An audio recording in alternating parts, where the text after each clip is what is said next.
Hello.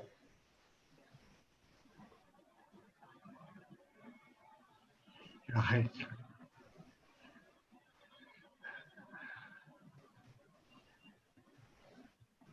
Hi, Dr. Prakash. Hello. Hello. So when I call upon Dr. Prakash and Dr. Sonali, so Miss Sonali.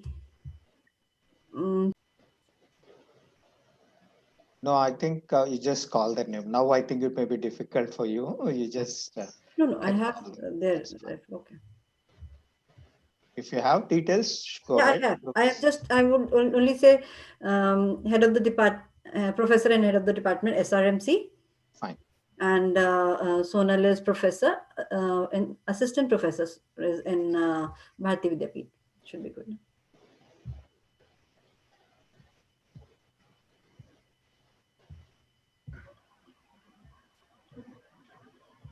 Is my audio okay? Is it loud and clear? Perfect. Perfect. Oh, Yes, right. sir. It's clear. Right. Thank you.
Are we live, Prashant? No, No, ma'am. ma'am. No, ma'am. No, We are ma'am, not live. it. We would start in next 3 minutes, exactly at 7. Once you commence. No. We have to wait for our chief guest. So I have called her, but she's not picked up. So let us just wait because she's very punctual. She would be on time, I suppose. By 7, she'll join. No problem. You can give us a heads up when we want to go live. We'll start. Perfect. Yeah.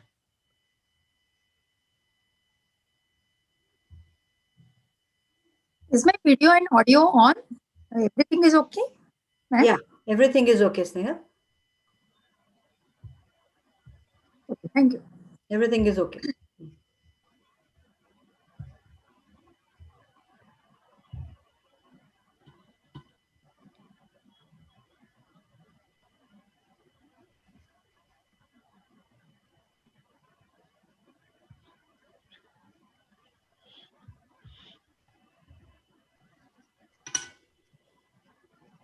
Madam has come.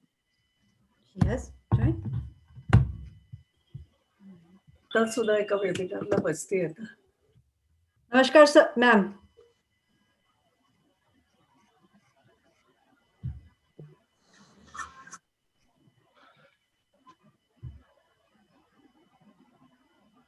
नमस्कार ma'am, आपका mic ma'am एक बार of है, एक बार just test कर लें, फिर then we can.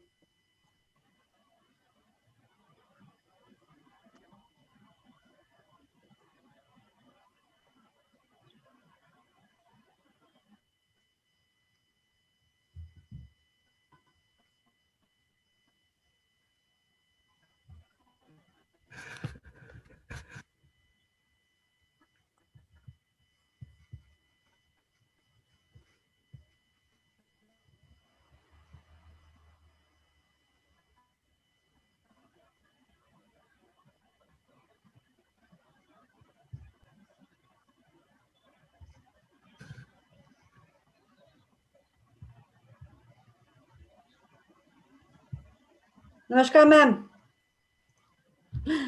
Ma'am आपका mic off है.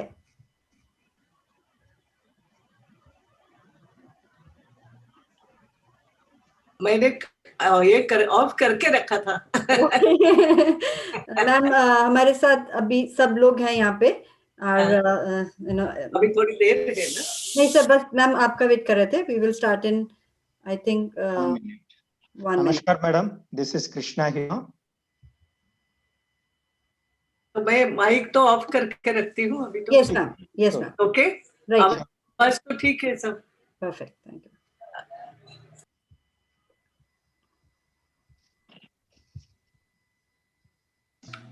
Meenakshi ma'am, Dr. Krishna sir, can we go live? Yes. I think you can. Yeah, Can thank go you, sir. I'm also stopping my screen share now. Yes. Live कर दे जल्दी.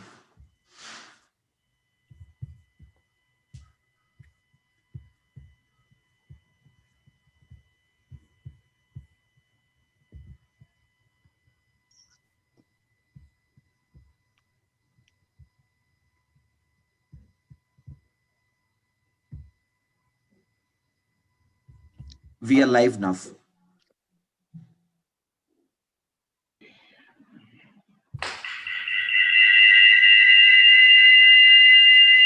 There's a feedback somewhere. We Yep. do require feedback, but more with words. Thank you. Good evening, everyone. I'm Meenakshi Vadhera, and on behalf of Indian Speech and Hearing Association, I welcome you all to Speech and Hearing Awareness Annuals 2020. These events are being conducted in collaboration with our branches, chapters, training institutes, and professionals pan-India to commemorate two occasions. International Day of Persons with Disability, which is today, that is 3rd December, and 53rd ISHA's Founder Day, as ISHA was founded on 15th December 1967. There's a very famous saying, the more I know I don't know. There is no end to knowledge. With this saying by Aristotle, I would like to tell you series of our events, virtual and physical events, hosted by ISHA and its branches, training institutes, will give us all a great opportunity to exchange and enhance our knowledge. We have put in a great effort to reach out to the general public with the objective to make them learn all the necessary things about speech, language, and hearing disorders and their treatments. I'm sure all the attendees will be enriched by the end of this series. And to mark the beginning of this event, for the inauguration today, we have some very distinguished guests with us. I would like to extend a warm welcome to our honorable chief guest, Mrs. Sumitra Mahajan, ma'am. In spite of her busy schedule, Madam agreed to be amongst us as the chief guest. Welcome, ma'am. I would also like to welcome our President of ISHA, our Indian Speech and Hearing Association, Dr. Krishna Y. I would like to extend our welcome to our guests of honor, our champions, Mr. Maniam Sharma, Mrs. Nehal Agnihotri, Mr. Anil Kumar A. We welcome all the EC members, sponsors, resource persons, and attendees. The best way to mark any new beginning is by invoking God. I would like to call upon Miss Amy Apte to render an invocation song. Amy? Yes, ma'am. Yeah.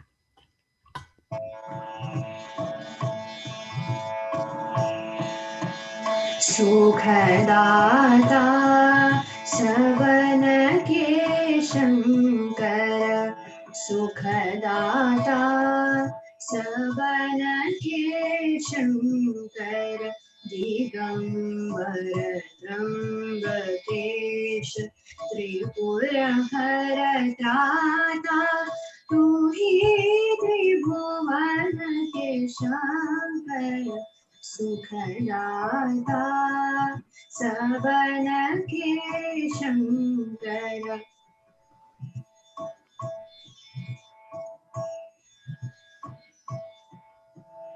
जय Jagdish जगदहित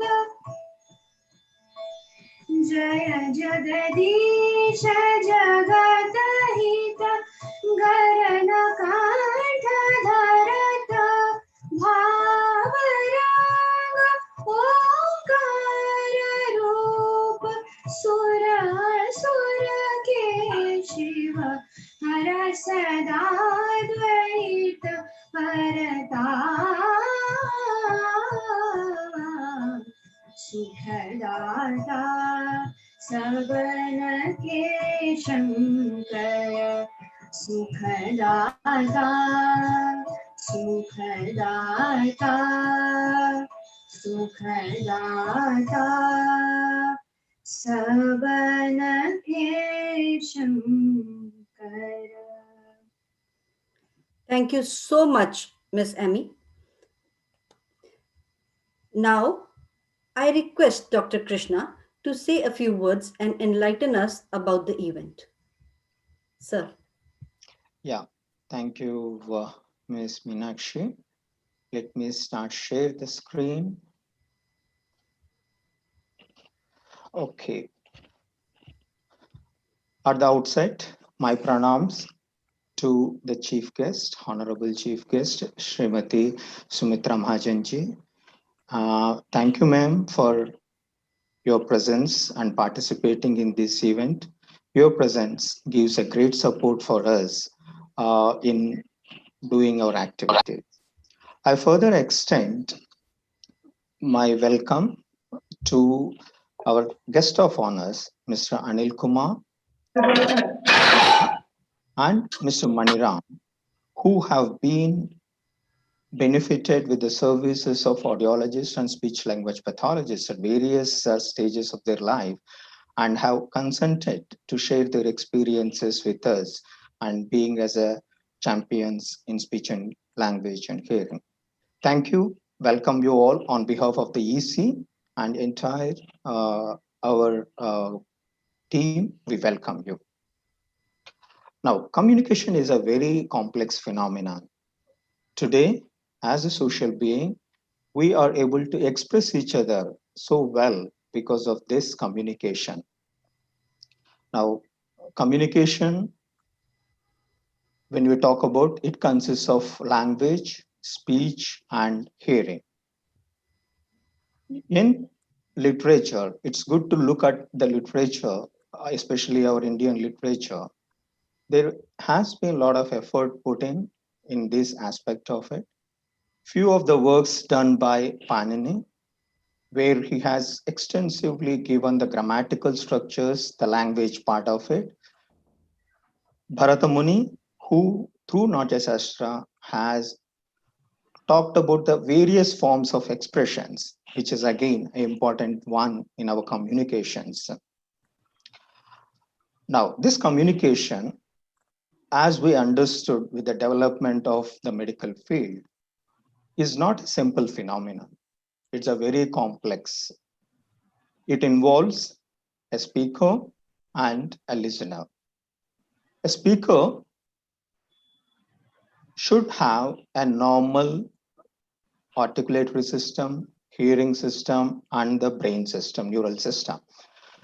Not only that, the listener should also have a good normal hearing system and a brain where he should be processing the signal. Apart from this, there's a good equal importance on the communication media where the speech is transmitted to the listener. Any disruption in this process is going to break in our communication. Any disorders, any dysfunctions to any of these systems is going to affect our communication. Hence, that's what we need, a normal anatomical and physiological function of entire system. God has given us such a beautiful system for us, and they work in coordination so well that we are able to communicate effectively.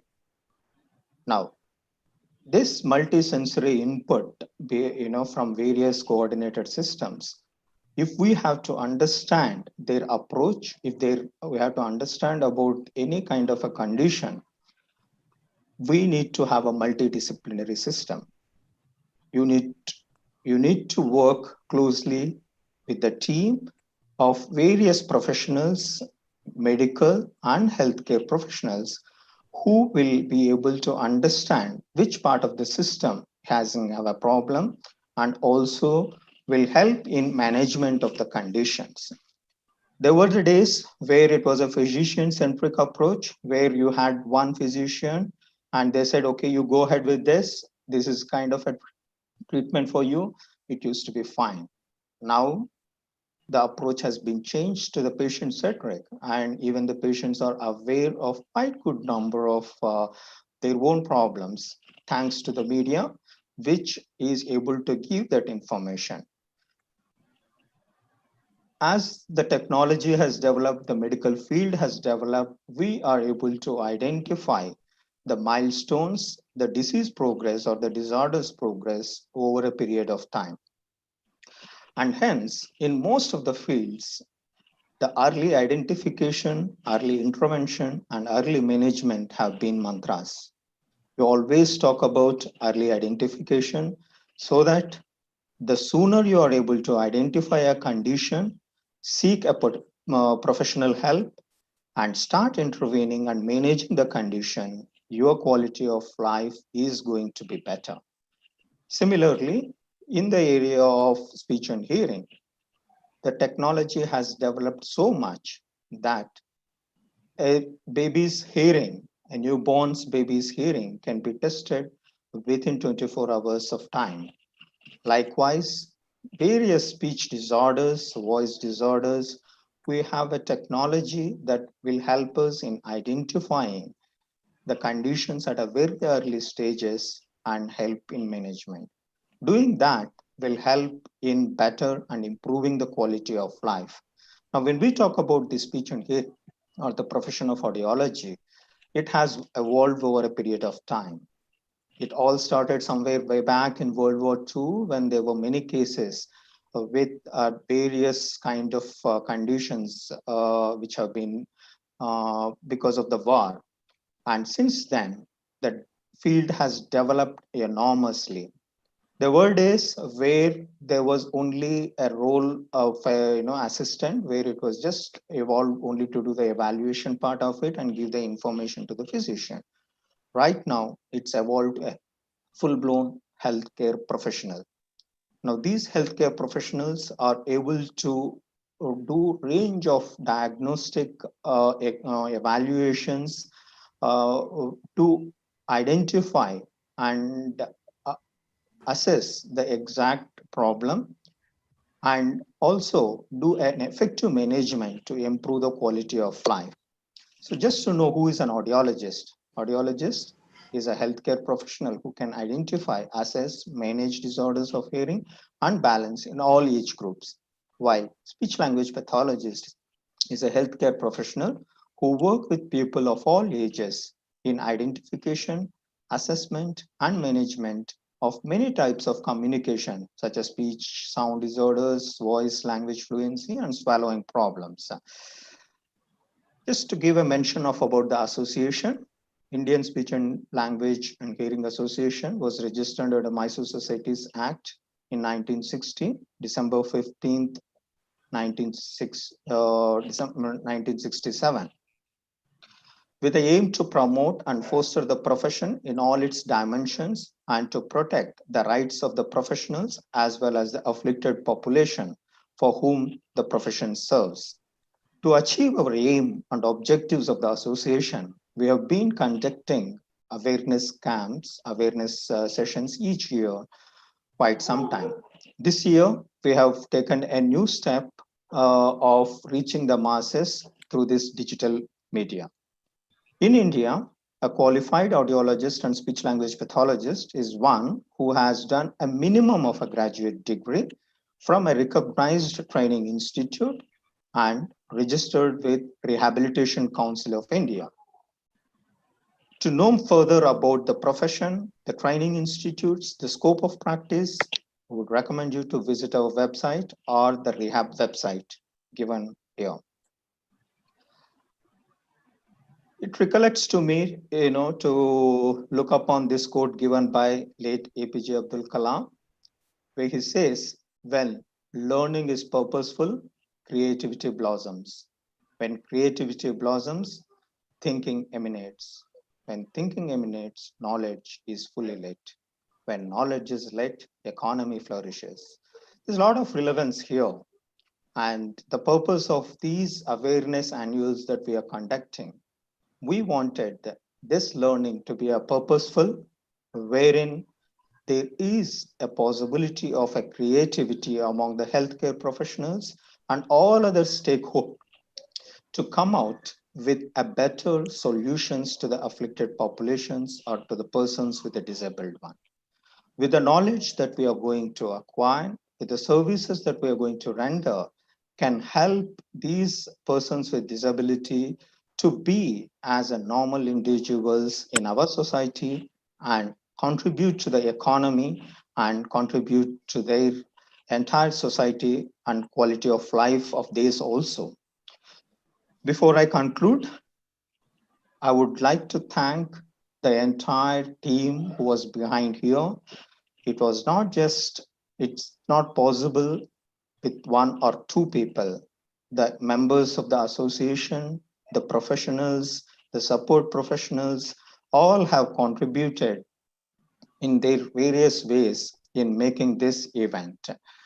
I once again thank for all the participants for joining here to make this event success, and thanks for our chief guests and all the guests of honors for supporting this noble cause. Thank you, one and all.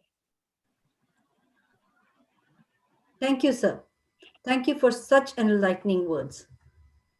Now, I invite Dr. Prakash Bhuminathan, Professor and Head of the Department at SRMC, to introduce Mr. Anil Kumar, our guest of honor.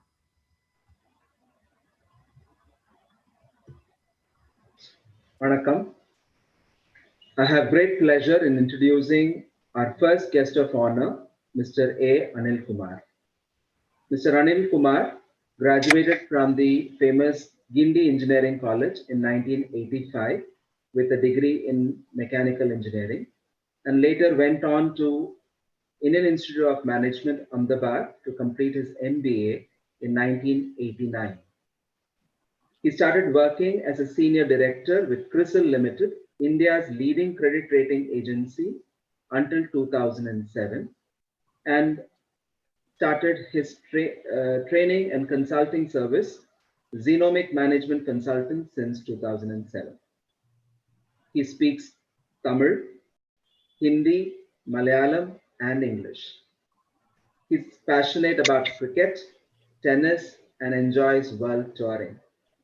He's a creative writer in English and has written some short stories. He enjoys fitness exercises and yoga. Above all, he is a good, hardworking gentleman, and today he is going to narrate his journey and success in handling the speech impediment through speech therapy. Mr. Anil Kumar. Thanks, Dr. Prakash. My story dates back to 2017. After traveling across the country on work-related trip from January to July, I ended up with a severe headache and high fever towards the end of July. Then, when I was taken to the hospital, I was diagnosed as having pyogenic meningitis. I had been in ICU and on ventilator support for almost 2 weeks or more. In fact, I don't recall any event that happened in the hospital. I got discharged within 3 weeks. Exact date was August 19, 2017. And when I came home and tried to speak, I could not speak at all. Only air was coming out. So I had to communicate only by writing for quite some time. I was psychologically frustrated at that time, having spoken all these years, and suddenly I can't speak. Then I went to my ENT. He knows me very well for the last 10 odd years. He said that there was nothing wrong with the vocal cord and that meningitis will impair the speech and you will speak after some time. But if you want to speak fast, he knows what job I do. I do a lot of talking. So he told me that if you want to talk fast, you better meet my speech therapist who's attached to my clinic. Then, exactly on August 31st, 2017, I met my speech therapist. Then it started off small way. It started off with basic sounds, basic syllables, basic overmode exercise for some time. I used to meet him weekly, then that became a fortnight, and later on a monthly trip. I must say that early intervention to sort out a problem is utmost important. In my case, I met him about 12 days after I was discharged from the hospital. So I was quite lucky that I landed up with a good speech therapist. But having said that, I think support from family and close friends are important because they tell you what is good, what is bad, which words you don't utter carefully, utter properly, etc. So having good family and good friends is of great importance. Now, having said that, this continued for some time, about a month or so. Then in December, then before that, I had meet my neurologist every quarter. She was quite surprised after almost one quarter. She said that your voice now is loud. Who's the speech therapist? Give me his name. So I gave all those details. The biggest thing for me was I got back to work within 3 months after my discharge. Initially, my voice volume was low and people could not follow some words which I uttered. So I had to repeat that often. But with meticulous training given at the speech therapy center and my hard work practicing that, I overcame that difficulty, I think in March 18. In Feb 18, I gave my maiden talk, but it was not very easy. I took the PPT to my speech therapist, had a dry run with him, checked out which words I could not pronounce properly, then practiced them. All he told me was record snippets of a talk and come back for a review. So normally I don't need a mic, but I sought for a mic then because I knew my voice volume was low. It is not like how it is now. I hope all of you can hear me. It was damn low then. After that, I came back to Chennai, finished the talk, came back.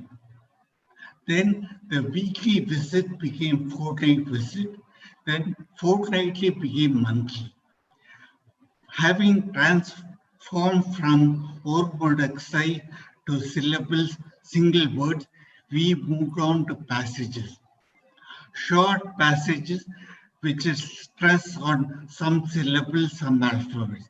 Then we graduated onto long passages, almost running to 15 odd pages. I practiced that too even now.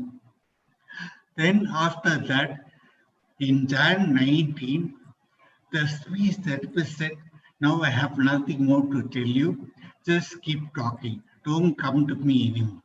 Since then, I've stopped going right from Jan 19. Now, what do I do now? Since Jan 19, what I do now is practice my speech therapy sessions very well. Then there is a map. So I record some conversation on that, about 10 per day. Record those, listen to those. Then I write down which words I don't pronounce properly and practice that. But luckily, over time, that has come down. Hello? You can go ahead. Sorry. Yeah. So I practice that. So with all these things, I think the biggest thing is getting feedback from others. Your close friends and relatives, as I told you earlier. When you talk to people, what they say is, your words are damn clear now. We can understand each word that you utter. The only thing is, your talk is much slower than what it used to be. That has been a conscious decision on my part. Following the speech therapist's advice, I speak slowly in the interest of clarity. If I speak fast, then clarity could be lost. But I think it has improved over time. Maybe last year and a half it has improved. I also practice in Tamil because Tamil has certain syllables which English doesn't have. You can twirl your tongue. I think that has helped me a lot. So I practice daily one news article from Tamil daily, practice a record. I think my fluency in Tamil has improved a lot since I went and met my speech therapist. A few things that I want people who are listening to take away. One, seek early intervention. That will help you. What gave me motivation and confidence was my ENT doctor saying that my vocal cords are intact and that I could speak normally. Second is, don't feel shy of getting feedback. Initially, people will say, they can't understand what you say.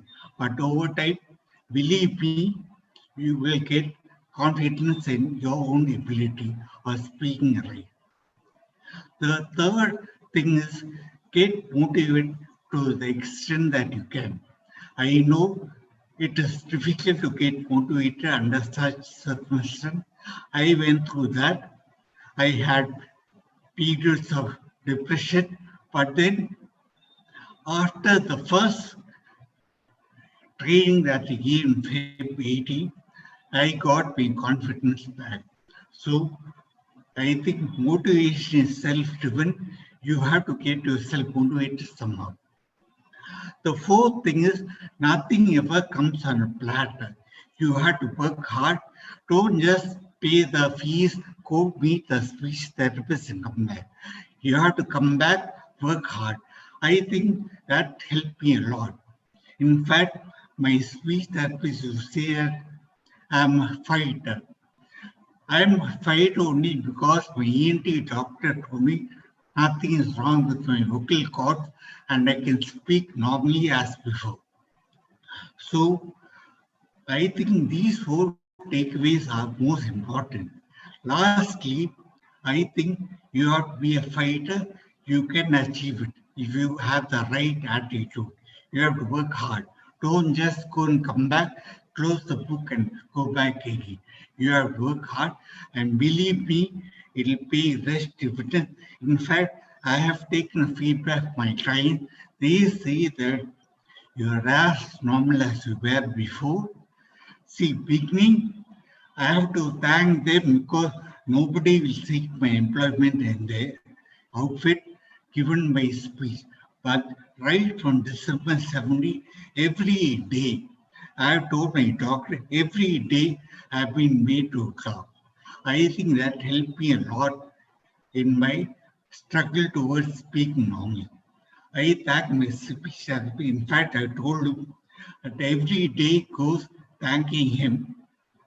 Without their support, I won't be able to talk to any of you. In fact, they told me at some point you have to share your experience. So with that, I think my time is over. Thank you all very much for the time given to me. Wow. Thank you. Thank you so much for sharing such inspiring story. You have demonstrated that with hard work, perseverance, right attitude, and right guidance of the qualified professional, we can achieve what seems impossible. I hope your message inspires many to take the right step. Now, I would like to invite Ms. Sonal Chitnis, who's a professor in speech language pathology at BVDU, to introduce Mrs. Snehal Agnihotri.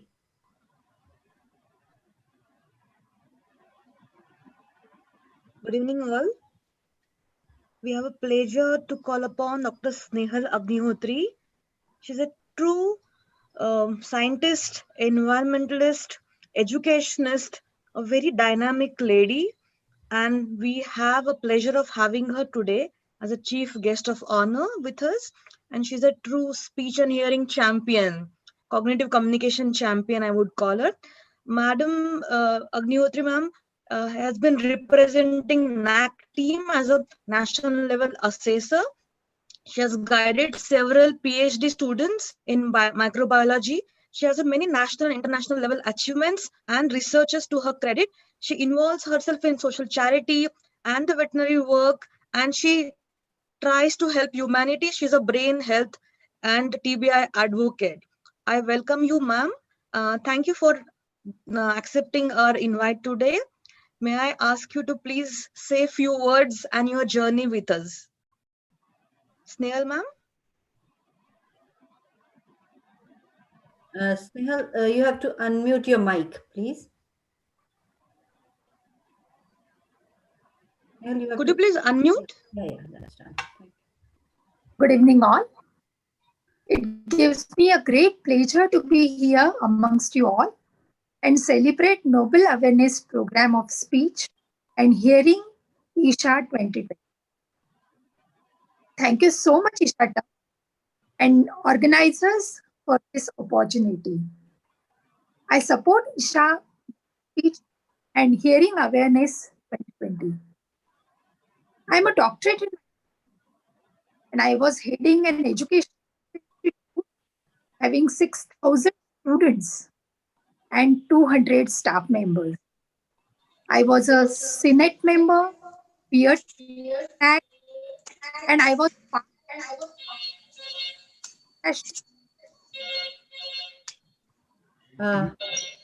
and then suddenly they are upside down by 360 degrees when I faced resulting in multiple brain injuries followed by speech, activity, memory losses, all my achievements to.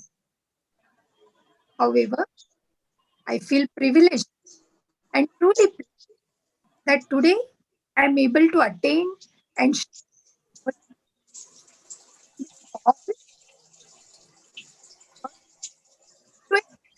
without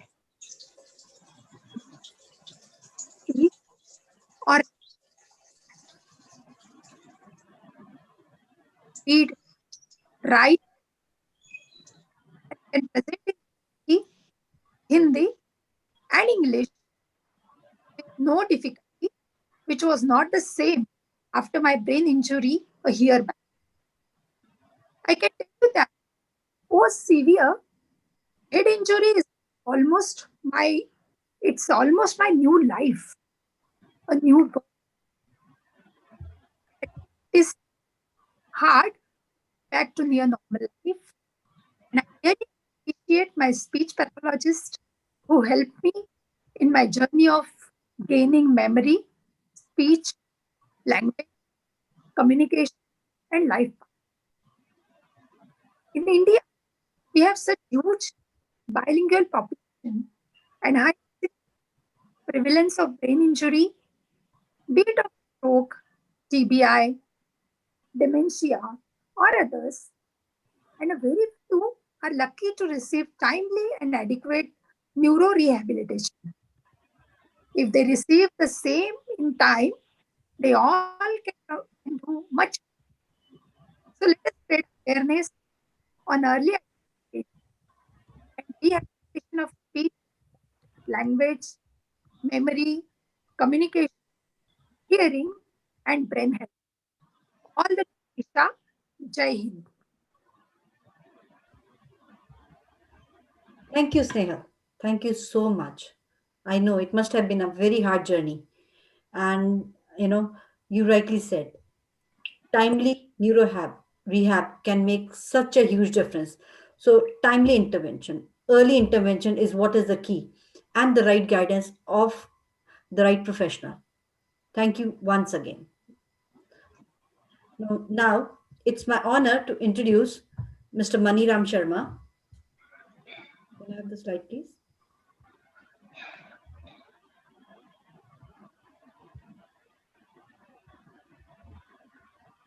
Thank you, Mr. Sharma, for joining us today.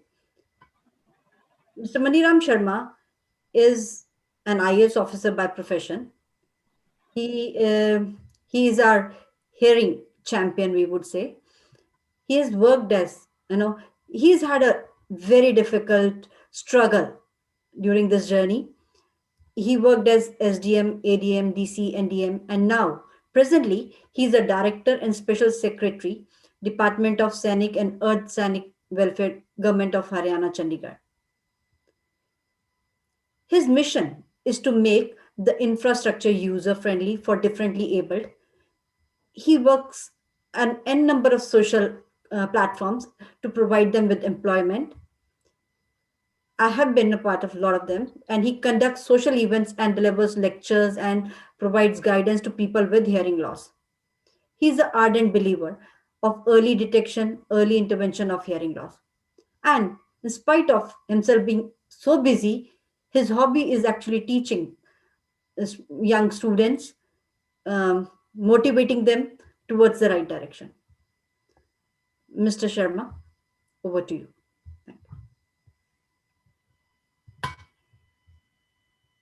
आपका mic off है.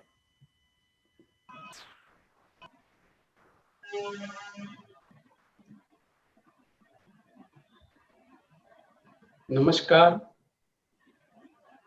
आदरणीय मुख्य अतिथि और सभी participant को मैं सभी को नमस्कार करता हूं और बहुत बहुत धन्यवाद देता हूं कि आज की इस मीटिंग के लिए आपने मुझे आमंत्रित किया।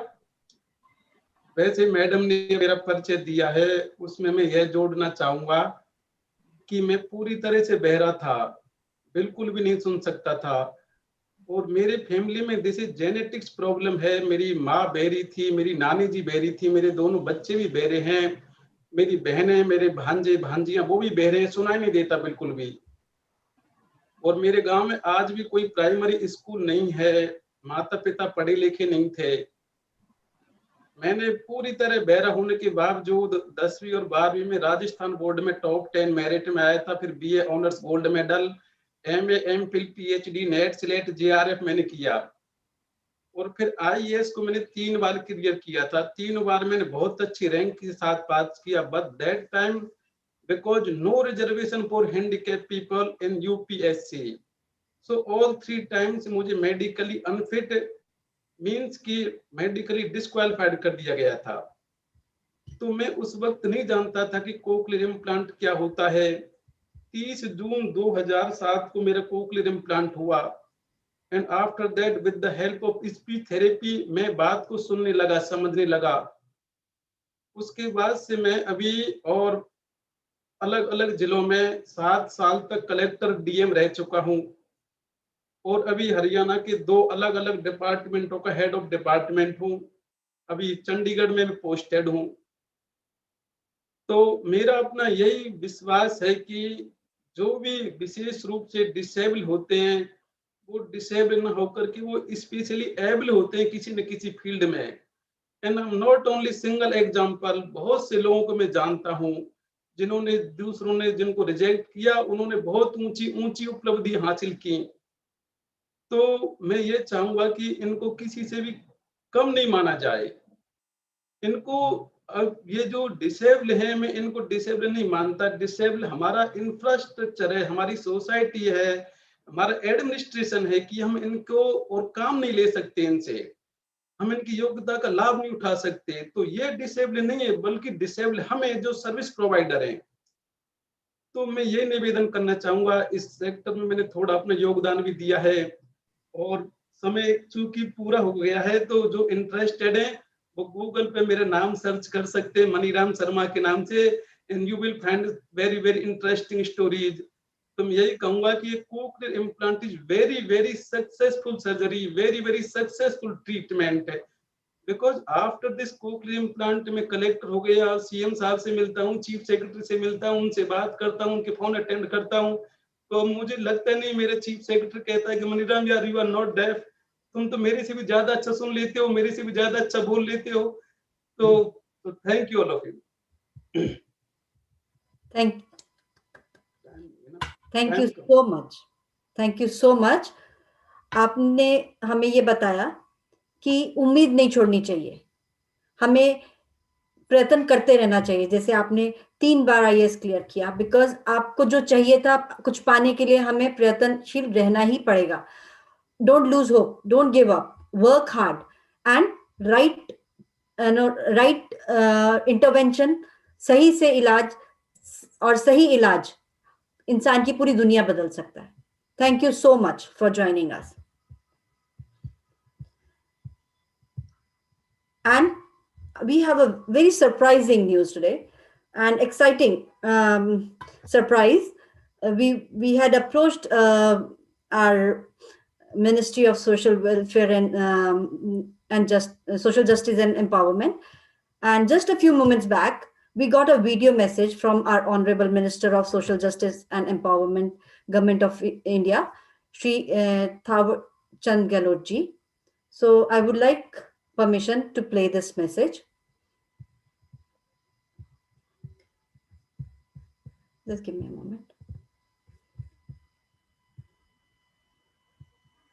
You need to share along with the audio. Yeah, we'll do that, sir.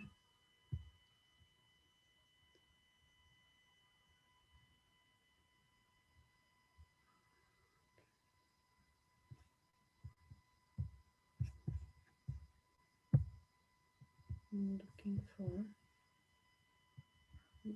presentation.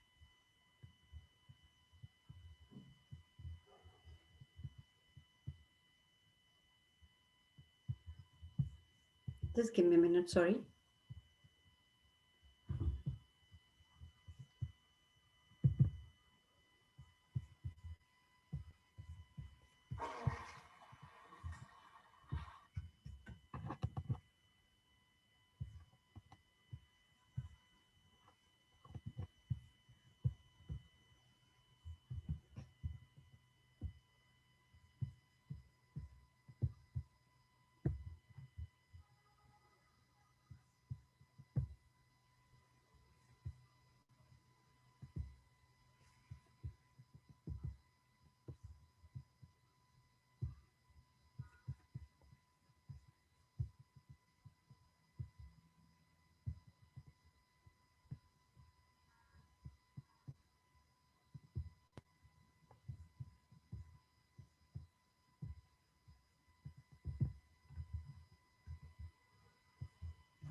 भारतीय भाषा एवं श्रवण संगठन श्रवण विशेषज्ञ एवं वाणी भाषा व्याधि की एक व्यावसायिक संगठन है, जिसकी स्थापना 1967 में की गई।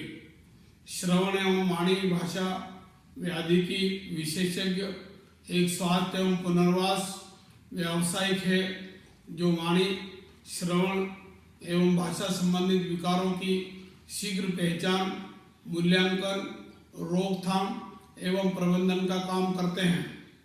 नए दिव्यांगता अधिकार अधिनियम 2016 में पहली बार वाणी एवं भाषा दिव्यांगता को सम्मिलित किया गया है, जिस कारण से श्रवण एवं वाणी भाषा व्याधि की विशेषज्ञ का दायित्व और बढ़ गया है।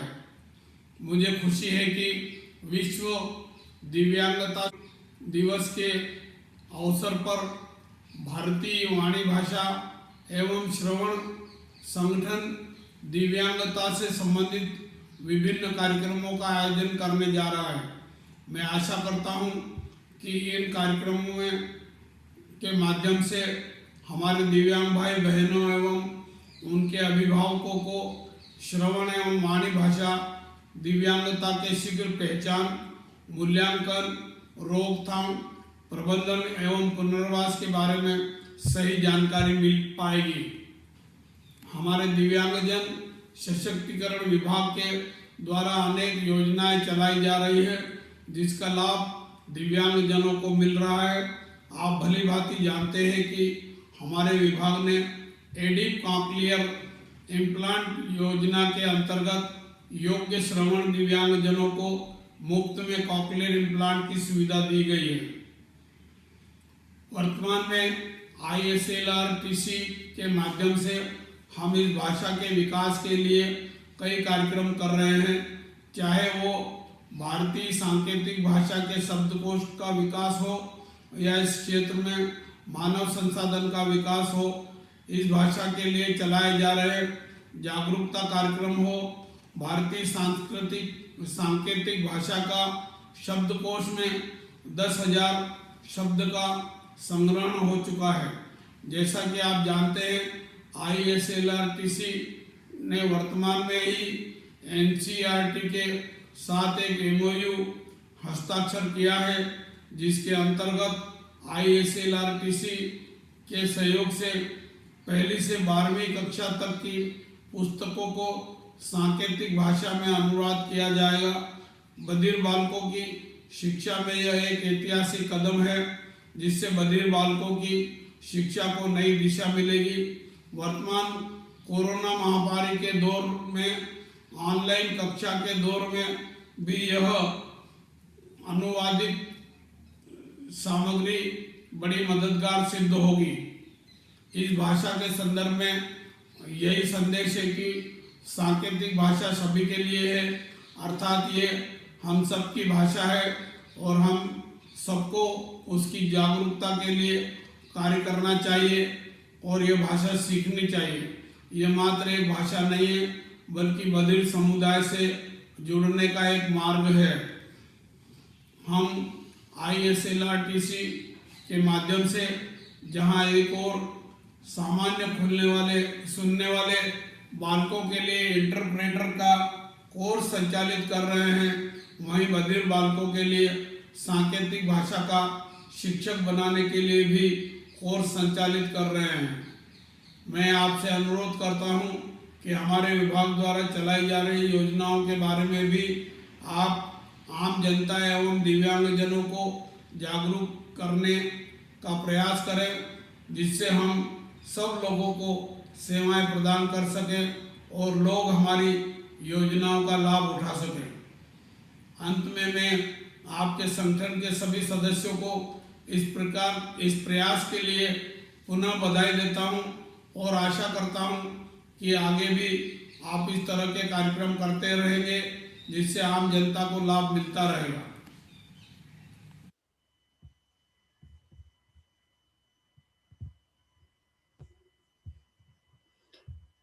Thank you very much, sir. That was really motivating and inspiring.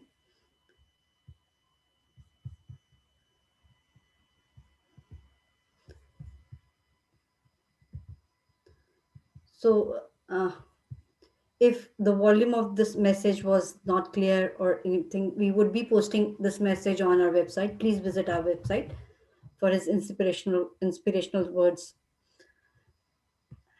Now, it's a privilege and honor to introduce our very distinguished Honorable Chief Guest, Mrs. Sumitra Mahajanji. Can we have the slide, please?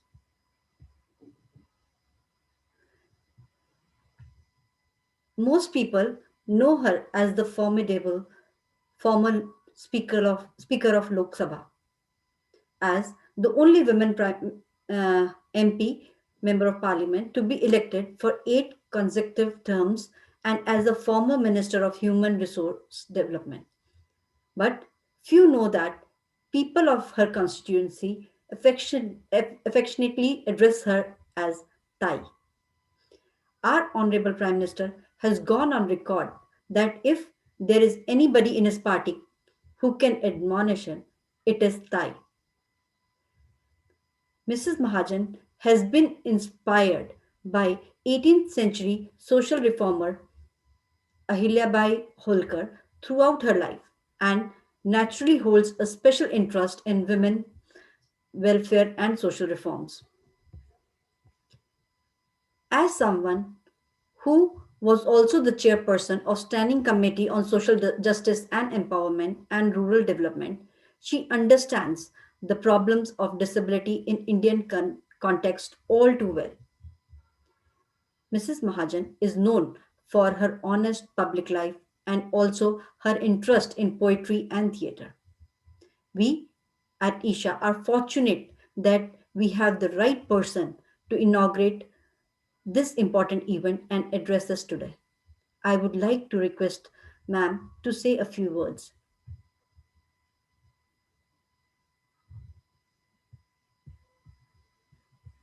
Ma'am, your mic is muted.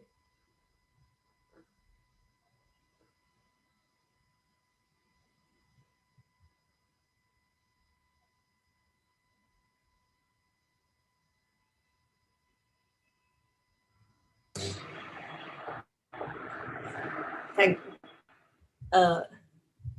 नमस्कार सभी, यानी ये जो हमारे आज सभी ईशा, एक बहुत अच्छा नाम ये करा कि Indian speech language and hearing association, और आज आप सब मिल करके सभी जो ऑडियोलॉजिस्ट है, पैथोलॉजिस्ट है, इस विषय के विशेषज्ञ सभी एकत्रित हो करके, और करीब अगर मैं गलत नहीं कहूँ तो 15 दिन आप चर्चा भी करेंगे, इन विषयों की जागृति करेंगे। दैट इज मोस्ट इम्पॉर्टेंट कि लोगों को अवेयर करेंगे, जागरूक करेंगे इस समस्या के प्रति। जागरूक करते हुए एक नॉर्मल लाइफ के लिए क्या क्या आवश्यक है, कैसे आवश्यक है, कैसे इसको पार पाएंगे, कुछ लोगों को सम्मानित भी किया जाएगा। ये सब मैंने आपका प्रोग्राम देखा, बहुत ही अच्छा लगा। It is inspiring, really inspiring कि आप ये ईशा के अंतर्गत कई सालों से, ये from 1960 onwards you are doing this, और कई बार ये वास्तव में है। जब हम देखते हैं बचपन से एक कुछ भाव हमारा था, सबके मन में रहता है कि जो बच्चा सुन नहीं सकता वो बोल भी नहीं सकता, क्योंकि आवाज और फिर लैंग्वेज या स्पीकिंग ये कहीं ना कहीं जुड़े हुए। और हमने भी देखा कि बहुत छोटे बच्चों के लिए हमारी अपनी संस्कृति में भी जो देखा है, वैसे तो देखा जाए तो हमारे यहाँ नाद ब्रह्म और शब्द ब्रह्म, ये दोनों शुरू में आप लोगों ने भी जो प्रार्थना की, भगवान शंकर की प्रार्थना थी, क्योंकि भगवान शंकर का जो डमरू का नाद है, ऐसा बोलते हैं, that was the first sound, ऐसा कहा जाता है। अब तो ये भी थियरी आ गई है कि उस नाद से, ध्वनि से, वो ध्वनि ओंकार जैसा ध्वनि है, उससे पूरी हमारी इसकी उत्पत्ति हुई है पृथ्वी की, ऐसी भी एक थियरी आ रही। मतलब इसका एक हिसाब है, कहीं ना कहीं ये ध्वनि जो है, ये ध्वनि हमारे पंचेंद्रिय से जुड़ा हुई चीज है, और ये दोनों का कोऑर्डिनेशन बहुत आवश्यक है, सुनना और बोलना। तो बचपन में हमने भी देखा, एक छोटी बातें हमारे घर में होती रहती है कि बच्चा जब बिल्कुल छोटा रहता है तो हम पहले क्या करेंगे, तो उसको झुनझुना हम ये करते हैं। वो झुनझुना बजाना, आवाज इसकी वैसी बहुत बड़ी नहीं होती, बच्चे के हिसाब से बड़ी है, तो हम एक प्रकार से उसको टेस्ट करते हैं कि वो झुनझुने की आवाज की तरफ बच्चा खींचा जाता है कि नहीं, चुटकी बजाते हैं, कुछ करते हैं, क्योंकि सुनना ये बहुत आवश्यक है। और वो सुनेगा ही नहीं तो शब्द कैसे, उच्चारण कैसे करेगा, गले में से कैसे उच्चारण आएगा। फिर कई सारी छोटी बातें आती कि एक देखने का, हमारे पंचांद्रियों में आंखें भी आती है, तो आंखों का जब उल्लेख आता है तो हम देखते हैं छोटे से बड़ा विश्व उसको कैसे दिखाना। तो बच्चे को हम कभी एकदम चांद तारों में नहीं ले जाते हैं, हम बच्चों को चिड़िया दिखाते हैं। बचपन में भी उसको छोटी चिड़िया की तरफ आकर्षित करेंगे तो एक उसका व्यू बढ़ाते जाते हैं। तो कहीं ना कहीं मुझे भी लगता है कि ये सभी हमारी जो जो हम क्रिया करते हैं वो कहीं ना कहीं साइंस से जुड़ी हुई है टेक्निकली, मगर हमें नहीं मालूम। हम करते जाते हैं कि परंपरा है इसलिए करते हैं, बोले चिड़िया का चखा हुआ पानी बच्चे को दे दो या व्हाटएवर इट इज, मगर ये कहीं ना कहीं एक साइंटिफिक चीजें हैं। लेकिन आज मैंने आपके जो तीनों वक्ताओं को सुना, मुझे बहुत अच्छा लगा। अनिल कुमार, डॉक्टर अनिल कुमार ने जैसे कहा कि बोलने में दिक्कत है। हम कई बार बोलते हैं, जब जिसको बोलने में दिक्कत तो हमें लगता है, हम बोलते हैं उसकी जिह्वा भारी है, उसकी जिह्वा टर्न नहीं होती बराबर। और इसलिए बचपन में हमारे यहाँ कहा जाता था कि संस्कृत श्लोक सिखाओ बच्चों को, जो संस्कृत बोलेगा शुद्ध बोलना, उच्चारण उसका सही हो, वो सही उच्चारण सुनेगा तो सही उच्चारण करने की। तो हमारी भी जो हिंदी लैंग्वेज जैसा हम कहते हैं प है प है प है, तो होस्ट एक से दूसरे से मिलना चाहिए। तो भाषा सिखाते समय भी लिप लैंग्वेज, जिसको आप लिप लैंग्वेज बोल सकते हैं, मगर ये लिप मूवमेंट और हमारी जिह्वा की मूवमेंट, ये दोनों कहीं ना कहीं कोऑर्डिनेट हो जाना जरूरी होता है, मगर उसके साथ साथ सुनना भी बहुत आवश्यक है। तो हमने जैसे देखा प्रयास करके ये हो सकता है। बहुत मुझे अच्छा लगा अनिल कुमार जी ने जो बात कही, आज इतने बड़े पोस्ट पे वो पहुंच गए हैं। और मैंने देखा कि स्नेहल अग्निहोत्री, आज वो बहुत अच्छा गाना, वो जो क्वालिटीज उसकी देखी, मगर ये बात भी सही है कि जहाँ ब्रेन को इंजरी भी होती है या ब्रेन स्ट्रोक, मैंने कई ऐसे लोग देखे कि वो फिर गिनती भूल जाते हैं, कई सारी चीजें अफेक्ट करती है। और ऐसे में आप लोग जो है, जो इसके स्पेशलिस्ट है, जो इसके तज्ञ हैं, वो आप कितनी मधुरता से, कितने, जिसको हम कहते हैं कि आप में भी वो ऐसी ताकत, सहन शक्ति आपकी भी होना आवश्यक है। शांति से आप जो पेशेंट के साथ डील, ऐसे पेशेंट के साथ डील करने के लिए बहुत सारी शांति धारण तो करना पड़ेगी, ताकत, सहने की भी ताकत, टाइम देना, ये सब चीजें हैं। मगर वास्तव में आप सभी लोग ये करते हो। और ये जो लोग हमने देखे, मनीराम शर्मा को तो मुझे आश्चर्य लगा कि उन्होंने कहा it is a genetic, for the first time, really I am telling you, ये फॉर द फर्स्ट टाइम मैंने सुना कि it is a genetic problem. और उन्होंने जैसे कहा कि पूरी फैमिली में, और उसको ओवरकम किया, दैट इज समथिंग। और आज इस पद पे पहुंचे हैं, आप लोगों की मदद से ही पहुंचे, ऐसा मैं मानूंगी, आप लोगों की मदद से। और कई बार ये होता है कि मीनाक्षी जी जानती है, जब फर्स्ट टाइम उन्होंने मुझे भी टेस्ट किया था, मुझे तो बहुत देर से ये सब उम्र के हिसाब से बातें हो गई, कब सुनाई देता है, लेकिन साइकोलॉजिकली भी एक होता है। और वो हंसी, अभी भी हंस रही है, मैं देख रही हूँ कि कई बार मैंने उनको कहा कि कई आवाजें ऐसी थी जैसे जैसे कब सुनाई देता है तो हम सुनना छोड़ देते हैं कि बहुत अच्छा। मैंने उनको एक बार कहा था, आपने मुझे मशीन तो लगा दी और बहुत सारी आवाजें सुनना पड़ती है मुझे, जो पहले मैं या तो अवॉइड कर रही थी या मुझे सुनाई नहीं देती थी। पर्टिकुलरली गाड़ियों के हॉर्न, सड़क पे से गाड़ी जा रही है तो मैं घर में बैठी नहीं सुनती थी, आपकी मशीन से मुझे वो सुनना पड़ती थी। तो वो हंसती बोले, हाँ that means you are avoiding to hear, rightly she said. Avoid, ये हम धीरे धीरे अवॉइड करते हैं। वैसे बचपन में अगर ये होता है तो बच्चा बोलना छोड़ ही देता है, वो प्रयास नहीं करता है, उसको सुनाई नहीं देता है, समझ नहीं आता है, तो he try to avoid to speak. या कहीं ना कहीं उसकी जिह्वा में अगर कोई थोड़ी सी भी फर्क है, जो मैंने कहा हम उसको हेवी बोलते हैं कि हेवी है उसकी जिह्वा, जड़त्व है थोड़ा सा, तो वो मुड़ नहीं रही है, क्योंकि जिह्वा का मुड़ना शब्द के साथ, लिप्स की मूवमेंट, ये कोऑर्डिनेशन वो खो सकता है ब्रेन से भी जुड़ा हूं, मगर ये सब आप लोग जो ऑडियोलॉजिस्ट है, जो इसके तज्ञ है, आप सब लोग ये समझ करके ये कहीं ना कहीं बचपन से उसको कवर करते हुए, रिकवर करते, बोलना सिखाना, ये सब करते हो, क्योंकि जीवन में ये सब चीजें हम जैसे बोलते हैं ना, भगवान की भक्ति भी करना हो तो श्रवण भक्ति और बाद में कीर्तन भक्ति, तो उसमें दोनों में कहीं ना कहीं ध्वनि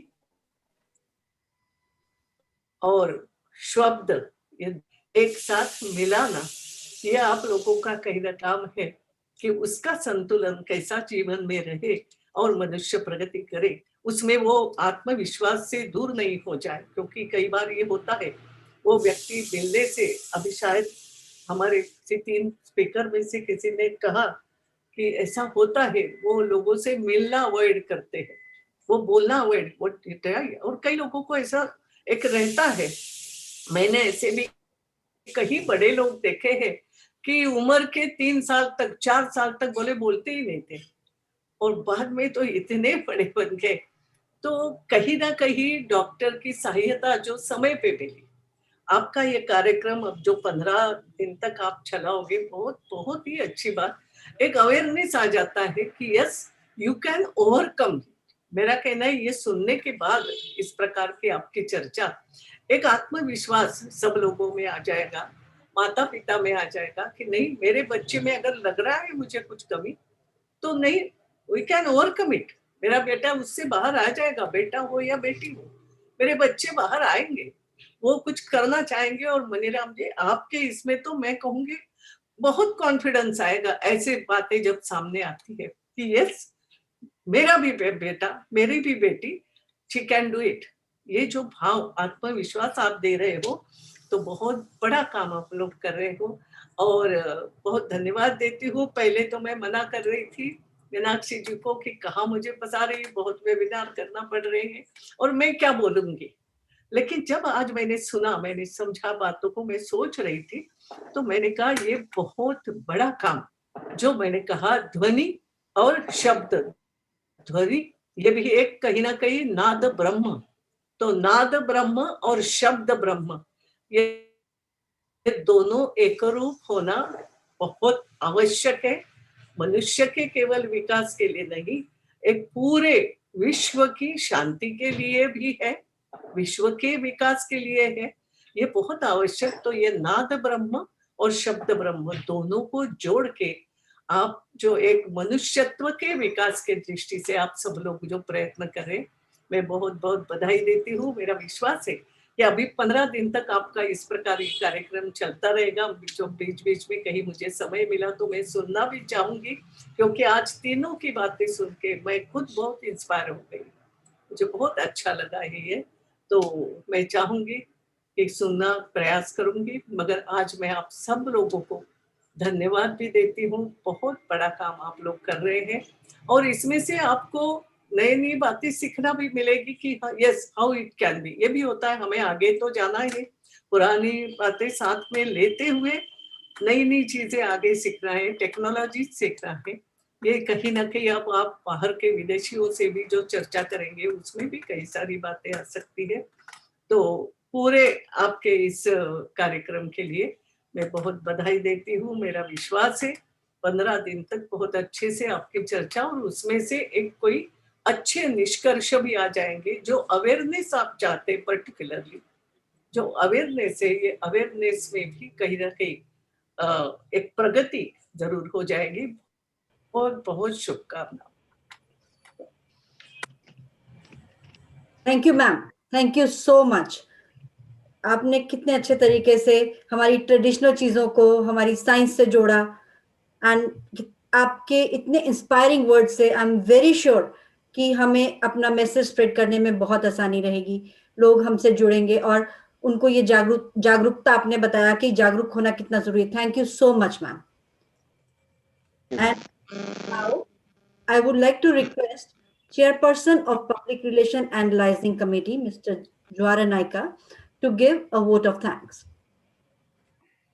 Namaste. Yes, sir. Good evening, everyone. Welcome to ISHA Annuals 2020. ISHA has been observing speech and hearing fortnight since 17 years to create awareness about our field. However, this year's awareness drive is unique and special. It is unique because we are celebrating it virtually for the first time. And it is special because we have a special guest, the Honorable Mrs. Sumitra Mahajan, former Speaker of Lok Sabha, as the chief guest for this inaugural function.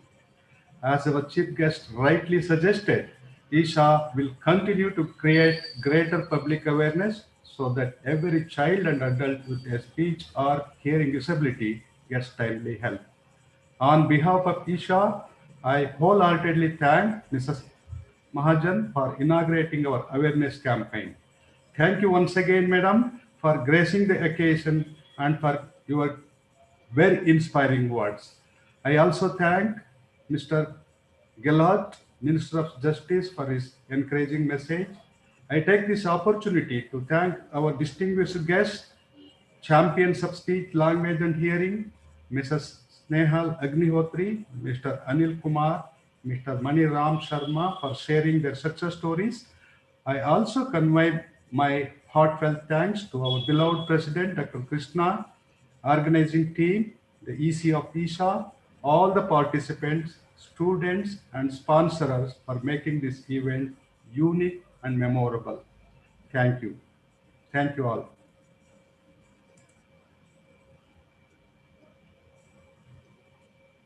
Thank you, sir. So, this is just the beginning. We have a long road to cover. We have long way to go. So, I would again like to thank here. I would like to add with what Naika sir said. I would also like to thank all our sponsors who came forward and supported us for this event.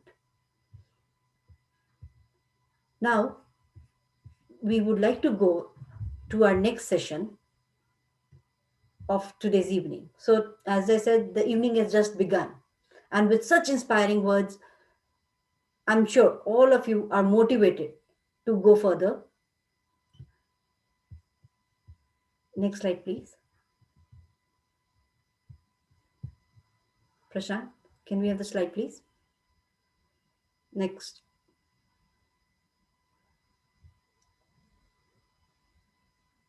Yeah. So yeah, next, this one. Thank you. Thank you.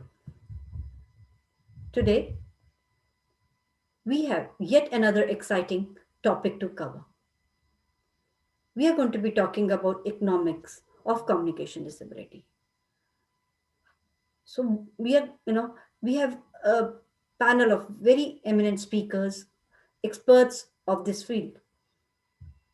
Next slide, please. So today evening, I have yet another mammoth but very pleasant task of introducing the Dr. Rajashekar. He is the founder dean of the first full-fledged college of allied health sciences in India, Manipal College of Health Professionals.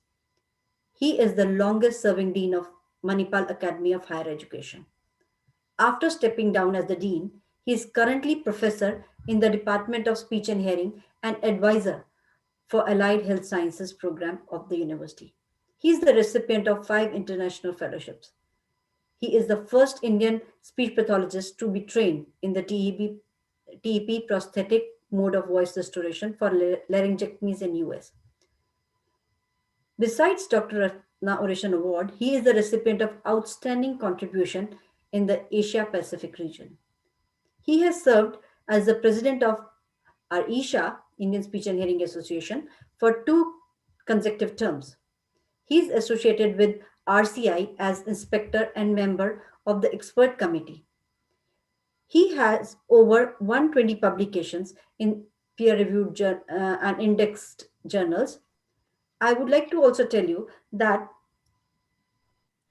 apart from all these academic achievements, academic roles that he fulfills, he plays a yet very important role, that is a teacher, a guide, and an excellent teacher to all his students. He's very popular amongst the students.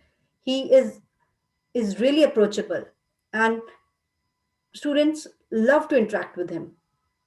So not wasting, I could have gone on and on, but without wasting much time, I would hand over the floor to Dr. Rajshekhar. Namaskar, Meenakshi ji. Namaskar. Yeah, am I audible? Yes, sir. Very audible. Okay, so thank you for the nice words that you had for me. Very good evening and welcome to everybody who are attending this session after the inaugural function with the scintillating, opening remarks, and then we had the resource persons, relating their experience, and to top it all, the former speaker, okay, her inspiring speech is still ringing in our ears too. A very warm welcome to everybody to this ISHA organized panel discussion on economics of communication disability, commemorating the Speech and Hearing Awareness Annuals 2020, and also the International Day of Persons with Disabilities. At the outset, I wish to thank ISHA, the president, and all the office bearers for this endeavor, the mammoth task of keeping everybody glued in the evenings, the fortnight of sumptuous issues of relevance for discussion and for knowledge sharing. And I'm also honored for the invitation to moderate this session of great relevance with distinguished and top panelists, as you would see for yourself as the program goes forward. We have a distinguished host of experts or panelists with knowledge, experience, expertise, out of the mind or out of the box thinking and commitment. It's my pleasure to introduce Mr. Kamalkant Panditji. Panditji, the Executive Committee member of the RCA, as well as the National General Secretary of Saksham Seva. Namaskar, Panditji. We have Dr. S.R. Keshava, the Professor of Economics, who is going to give us the nuances or the nuts and bolts of economy as we understand. Our understanding of economics stops barely with the budget and, to filing the income tax and knowing what's the slab and, what are the benefits that we're going to get. And we also talk something about the GST and the GDP and all that. So our understanding stops with that. So I think probably you will take us on a funda course so that we understand the nitty-gritty of the economics. Welcome to you, Dr. S.R. Keshava. He is a professor of economics at the Bengaluru University. We also have Dr. Usha Manjunath, a blend of speech and hearing, as well as director at the Institute of Health Management Research. A very warm welcome to you, Usha Avre. Aliddira Neevu. Namaskara. Namaskara, Usha Avre. It's a pleasure to have you on the panel. And our own Professor Rangasai, the chairman of the Audiological Committee of the International Association of Logopedics and Phoniatrics. That's his recent designation, but he also holds a chain of other designations. But he wishes to be called only as a speech pathologist and audiologist, shunning away all those the rings or the strings of. But we have to acknowledge the fact that he was the former director of the AYJ NIHH at Mumbai, and also the technical director at Dr. S.R. Chandrasekhar Institute. Namaskara, Rangasai Avre. Most welcome to you. And the pioneer entrepreneur and the chairperson of our public relations and the licensing committee of Indian Speaking Association, Javar Naik Avro, Bengaluru Liruvanta Javar Naik Avro. Nimuga namaskara. We welcome you to the panel. Now, as the curtains come down on 2020, the year of Corona, the year of shifting priorities, endorsing the adage, save more than what you can spend. That's the message that this pandemic has given to all of us. We haven't seen movies in the movie hall for 7 months. We haven't gone to restaurants. We haven't gone to resorts. We are not traveled. So a lot of money has been saved. But is this concept applicable to rehab sector? That's the question that everybody has in mind. Would you term rehab as an investment or an expenditure?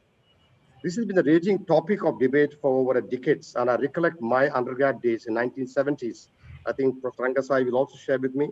All of us from ISHA, we have heard Professor Ratna, Dr. Ratna, our professor and the former director, taking classes under the tree in the therapy park and asking us, and then, keeping us in awe, keeping us absorbed about the logic of rehabilitating the disabled and all the formulas and the equations that he used to tell us.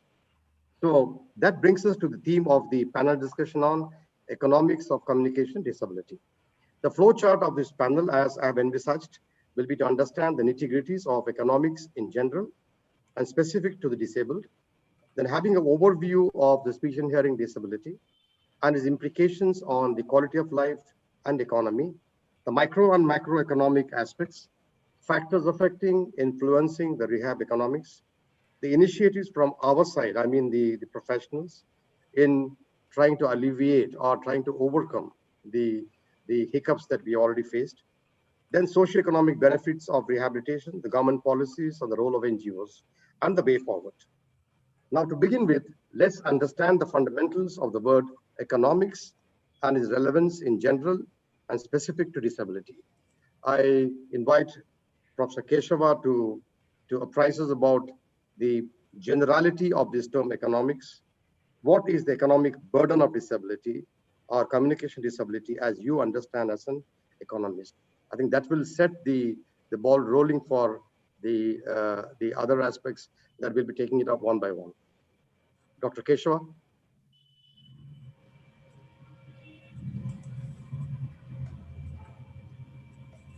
Thank you, Rajsekhar sir, and other co-panelists. A warm good evening to all of you. Indeed, very happy to be part of this panel discussion.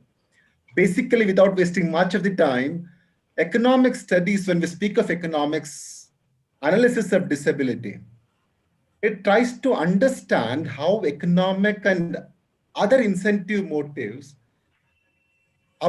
effects on the disability behaviors. Say, for example, we may start our economic analysis of disability from the micro level or from the macro aspects. So when I say micro or the individual level, we may start with the inability to work of the individual causes the losses to the family. When we speak of the macro dimension to the disability, we speak of quantifying the costs. Say, what are the trends in the disability expenditure? We'll also be worried, and we will also be looking into what will be the cost involved in the disability expenditure, and to identify the cost-effective changes in the disability programs that would limit the prevalence of disability in the first place, and then while maximizing the efficiency and preserving the equity adequacy in the second place. And which is the best mode, which is the best mode to tackle the disability aspects, whether paying them direct cash payments or free medical checkups or the direct services. First basic thing is quantifying the cost and trying to see, whether the costs or the burden or whether it is an inclusive factor which helps the economy. In fact, let us try to look into what are the direct costs involved. So when we speak of the direct cost, it's the amount of the disability benefits, because I will go with the positive note first. When I speak of the directive costs, so cost in the terms of benefits also that which the disability rehabilitation will give it to the society, and then the additional cost that the person with disabilities and their families will incur. When we speak of this, let me also be very detailed in that. So what the family will incur, the extra expenditure to meet the medical or equipment needs of the disabled family member, then disability of a family member affecting the standard of living of the family in case if it is unattended. That is most important here. When I was speaking with Javra, he was just telling me the fact, in case if speech and hearing is detected, either in the first case, the womb itself, then the problem is solved. In the second case, in case if we detect it very early, then the problem will be much, much, much better. It can be cured. The problem can be solved very easily. But at what stage, that is where exactly the economic analysis will play a major role. And then another important thing is the individual with disability will end up contributing very little or not. This is one, from the economic angle, generally the literature keeps on saying the individual with disability will end up contributing very little or nothing to the family resources due to the presentism. Maybe when we when we take care of the disabled persons, either with the communication disease or with the other disabled issues, then probably these issues can be solved. Even Amartya Sen speaks of this, and he says the extra expenses, he speaks of two types of expenses that which comes for the disabled persons. One, he speaks of the conversion handicap. He speaks of the conversion handicap in terms of how many days, a disabled person will lose the job, how much is the lower productivity due to the disability, or may simply lose the jobs. And moreover, the other family members may also have to cut down their work hours to take care of the disabled family in case if he is not treated at the right time. So all these issues, even Amartya Sen also, in his address has spoken. But here the major issue when it comes to India for me is, either the direct costs or the indirect cost that which you are speaking is identifying the cost, quantifying the cost, and the merit inclusion of the disability programs. Majority of these programs are catering to the urban areas. But in India, 69% of the disabled population reside in the rural areas. That is the area where probably we have to cater to. And moreover, when we speak of the 19% of the disability and hearing in this country, and majority of them staying in the rural areas, and much of these programs are located in the urban areas. I was just checking the data on this also, and I was seeing, how many are employed despite all these programs, and of course, thanks to ISHA also with lots of programs which they're doing. Only 36.34% of the disabled population is reported as workers. And out of them, I was just cross-checking this data with that of what exactly are they working. Majority of them are in the informal sector. When the majority of them are in the informal sector, we cannot, that too, especially in the time of the COVID times, don't expect them that they will be even saving. They must be incurring a huge amount of credit. They must have taken a huge amount of credit in order to cater to their family. So this is the major issue. Only positive note is 54.52% of them are literates. But the issue here is, even if when they are literates also, only 8.53% of them are qualified up to graduation. The rest of them either are the primary school or are maximum of the high school level.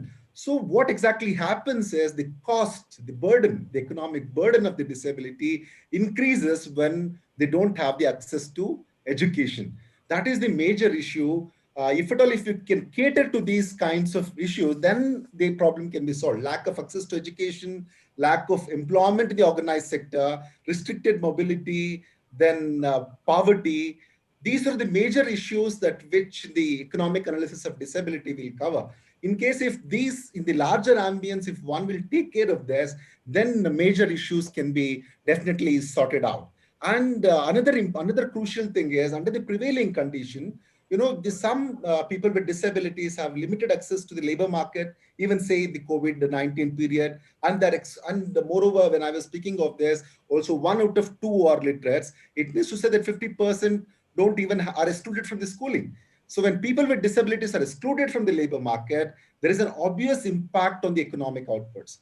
So the disabilities have a severe, however, when disabilities are severe and require support, family members and other helpers may need to assist the disabled persons. So these costs are difficult to estimate, but we can calculate them provided we do little of the primary data survey, then definitely it can be done and we can cater to the society at large. Thank you. Thanks for the opportunity, sir.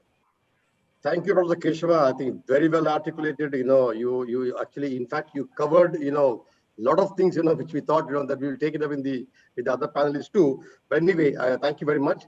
That was a pure economic perspective from a thoroughbred economist of the caliber of Dr. Keshava. Now, I think I will move on to the professional, that is in terms of a speech and hearing professionals. And I think I would now request Professor Rangasai to address the issue of the definitions and the need for understanding the economics of communication disability from the perspective of a speech and hearing professional. Well, that's going to be the core issue now. I will also appreciate his thought at the national as well as the family level, or even say affected individuals level. Professor Rangasai? Yes, please. Thank you so much. I think I'll take lead from Dr. Keshava's speech, and I'll go on to slide presentation also. Can you go to the next slide, please? In fact, India is a country where you can at least see three layers of economy: low, mid, and high. Those with the high income can access very well the five-star private facilities that are available. They can access all the facilities that are available. Those in the low income group are those who would find it very difficult. Here, we have always had a difficulty in knowing what is the difference between economics as well as in accounting area. So this has always been a question which needed to be answered.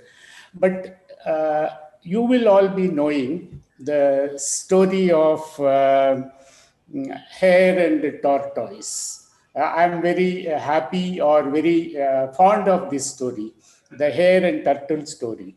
Now, this explains very clearly the inequality among that exists among us as well. So you know that both ran and then the turtle won the race. So there was friend number one who looked at the turtle and declared. So you see at the last line of the first para where he is recording, reporting, and analyzing. This friend did all the three very clearly well and informed the turtle has won the race and the hare lost it, and he also told the hare, you lost it because you slept.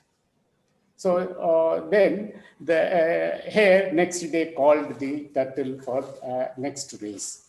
And this time, obviously, we all know that the hare won the race, and it is again reported by this person who did recording, analyzing, and reporting of the achievement. Okay. Then we had a friend there who was observing. This friend called up the turtle and then said, your problem is not actually a problem. It is a problem linked to your supply chain, the route. So you go back and change, call the next day again. He called the next day the hare for competition. And this time the hare, as usual, ran first, but then had to stop because half the route was water. So wherein the turtle came and it went through the water route and it won the race. But then our friend there, he didn't stop at that. He also suggested to the hare and turtle that there is one more thing that you can do. That is, you both go, but on the land part, the hare will carry the turtle, and in the water part, the turtle will carry the hare. And together, when these persons with dissimilar inequality, when they work together, they reach the target faster than individually what they could reach. So that is where essentially the input in terms of economics comes. So it is just not reporting, and I'm sure my friends there will agree or disagree or offer more remark also. But communication disorders is a difficulty in speech, language, voice, hearing, and swallowing also. So that is something that we need to be taking into account. Next slide, please. In fact, my own inspirations have been from all these noted economists, Malcolm Adiseshaya, Guhan, and also Swaminathan sir, who was an agricultural scientist, and then the other two who were also mentioned.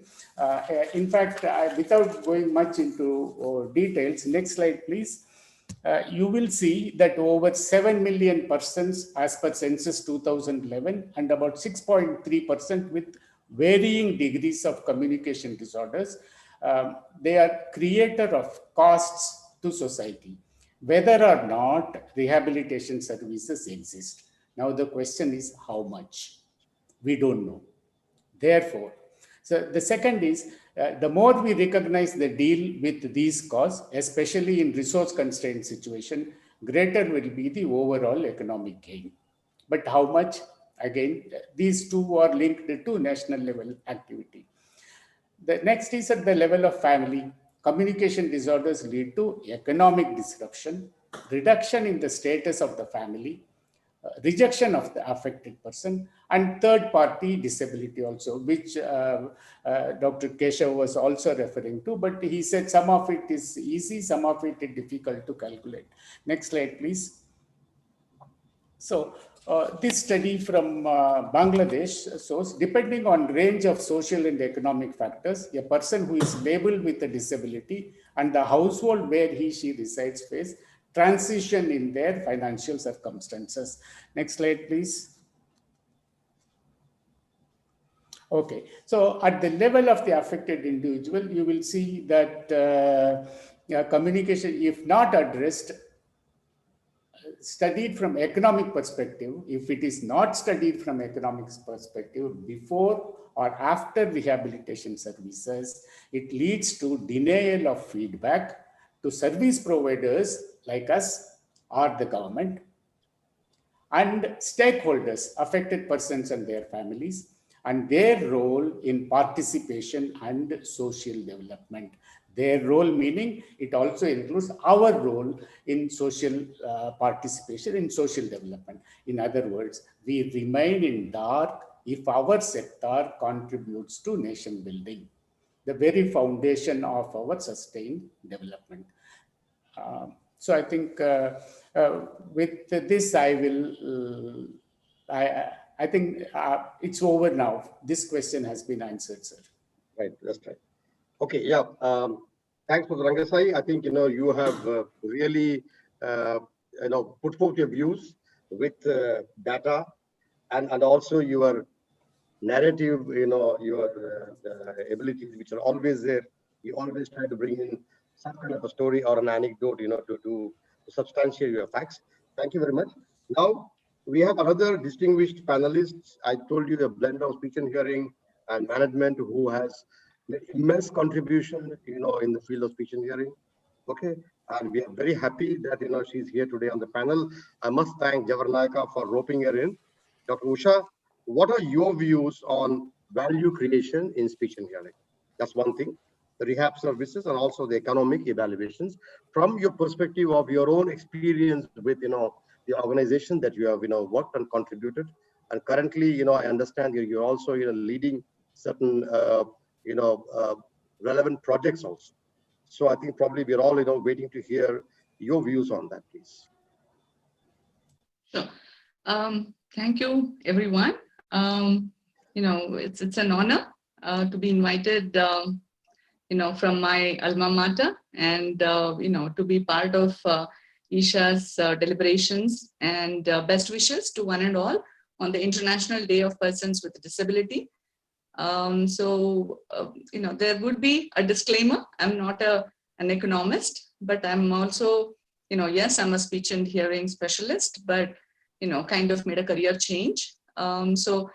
It's my views and, just to kind of understand what is value creation and how do we really look at that. So I would request Meenakshi, do you want to share the presentation? Okay. Okay, you have a PowerPoint? Okay. Right. Yeah, just about a few slides very quickly. Or would you like me to do it? Meenakshi ji, you can go ahead. You can go ahead and share, ma'am. Usha ma'am, you can share it. You should be having the feed. Yes. Please go ahead.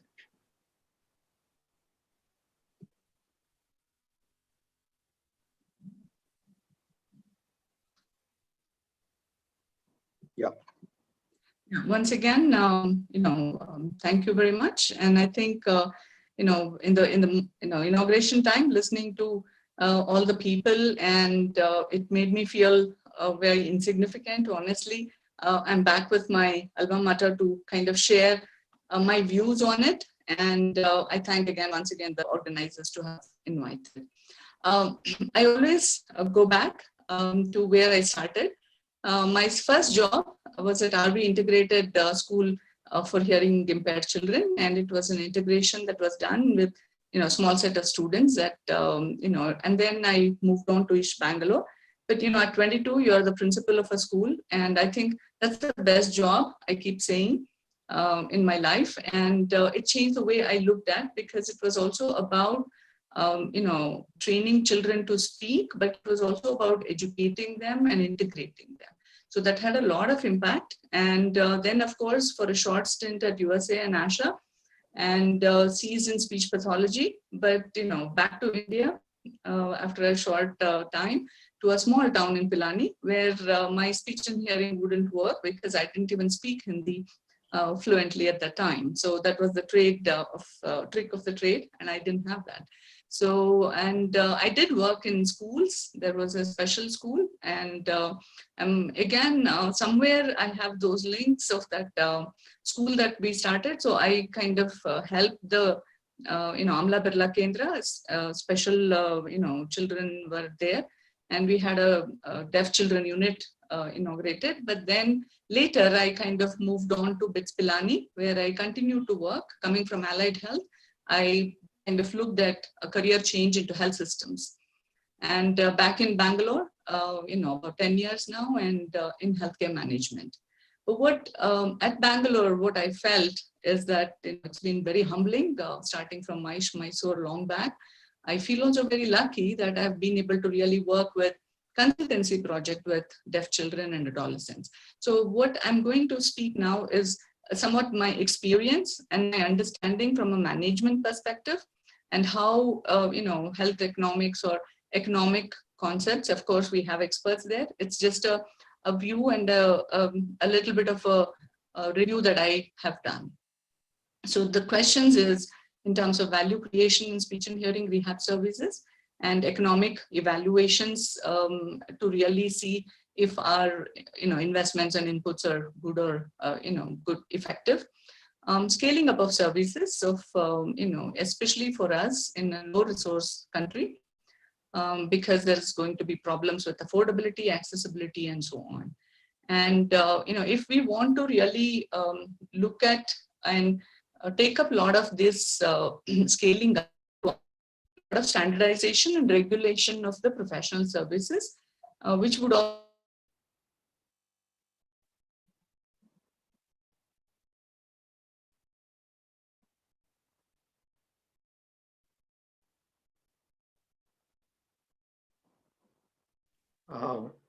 Dr. Usha, did we lose you?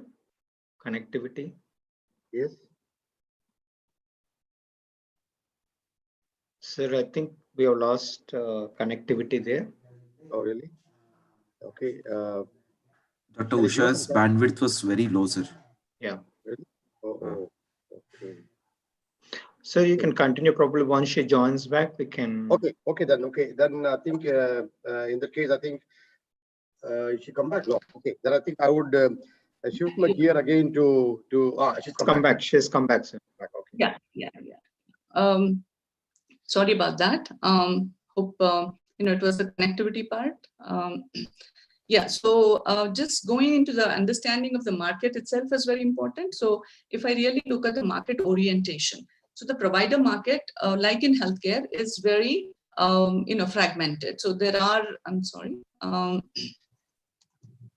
so we have standalone clinics, diagnostics, referrals, group practice, school health programs, NGOs, teaching institutions, chains of service providers, home healthcare, which has come, recently, clinics in hospitals, which has always been another mode of, provisioning. Of course, government programs and schemes and government healthcare facilities have also pitched in to do this. If we look at from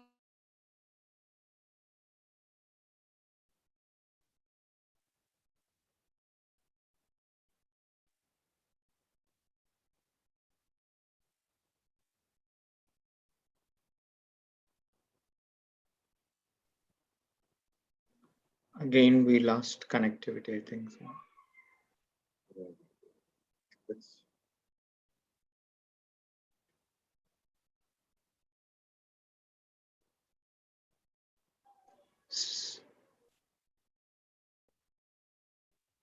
Sir? Yes? I think we lost the connectivity again. Okay. Okay, then I think we will move on to Professor Rangasai. Okay. Professor Rangasai, you ready? Yes. Yes, okay. I am So, ready. okay, the question which I wish to pose to you is, when would you consider our services to add to the national product? That's one. Further, with reference to the scarcity of data on production, distribution, as well as consumption of our services to the persons with communication impairment, what are your views? So you need to address both the things. As one Yes, is our sure. services to the national product, as well as with reference to scarcity of the data. Okay. I may go back to the slide also. As the slide reaches, what I have gone in terms of understanding all this is that our services are considered to add national product if it shows increase in lifetime earning and reduced disability income loss to self and or family. I can quote that. In fact, we had recently done a study on, along with my colleague, Mrs. Sneha, where we were looking at the return to work. So how many of them could really go back to work after stroke? It was really only 5% of them could really go back to the job completely, fully well. So another about 30% did not go to job at all. So some were underemployed, some were helping people at home. So this is how the whole thing got spread. So what is really important is we needed, I mean, this is from speech pathologist's perspective, how we saw, but these are the, that is just an example that I wanted to show you. And then reduced cost to family and exchequer, and increase in indirect tax payment, indirect tax, and society drawing benefits of the production. So these are the three broad areas in which, if we show result studied, if this is studied, we could show whether we are contributing to the national product or not. Next slide, please. So we face scarcity of data. Production, distribution, and consumption of our services and goods to persons with communication disorders.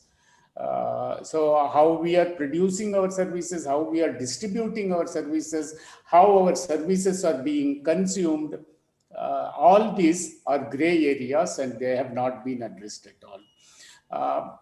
For one good reason, that there is always a kind of, in knowledge production, there is a politics. So priorities are happening there. So that could be one of the good reasons. But what is the cost of production of needed HR, people like us? How should the services be gainfully located? This is applicable to a lot of youngsters and private practitioners, large setup if you have. How do we contribute to national development? Say, by correcting the disorder in voice, speech, communication, hearing, articulation, or fluency. Suppose, like we had today in the inaugural session also talks by three excellent persons who had gone back to work, who are contributing. But let me know, in fact, this concept I got from my Professor S. Kabeshwaran, long back, I was 23 years at that age. He was asking, he was telling, we were talking about yogi. Then he said, we are all karma yogis. So, and we are also contributing to national production.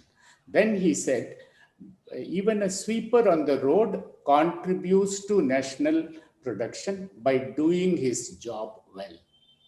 Today, I am a setting sun. I have spent all my life career in this, but still I do not know if I have contributed to the national production and development. If so, by how much? In fact, I have no clue on that. So, but these are the scarcity of data that exists, sir. I think I'll stop at this. Okay. Thanks, Professor Rangasai. I think we will have Dr. Usha back. Usha, we are very sorry about you be losing you for some time. I think we are back. We have you back again. And I think, as suggested, maybe you can switch off the video and then use the audio so that you don't lose you again. Dr. Usha? I think she's. Yeah, I'm on. Yes, please. Yes. Yeah. Please carry on.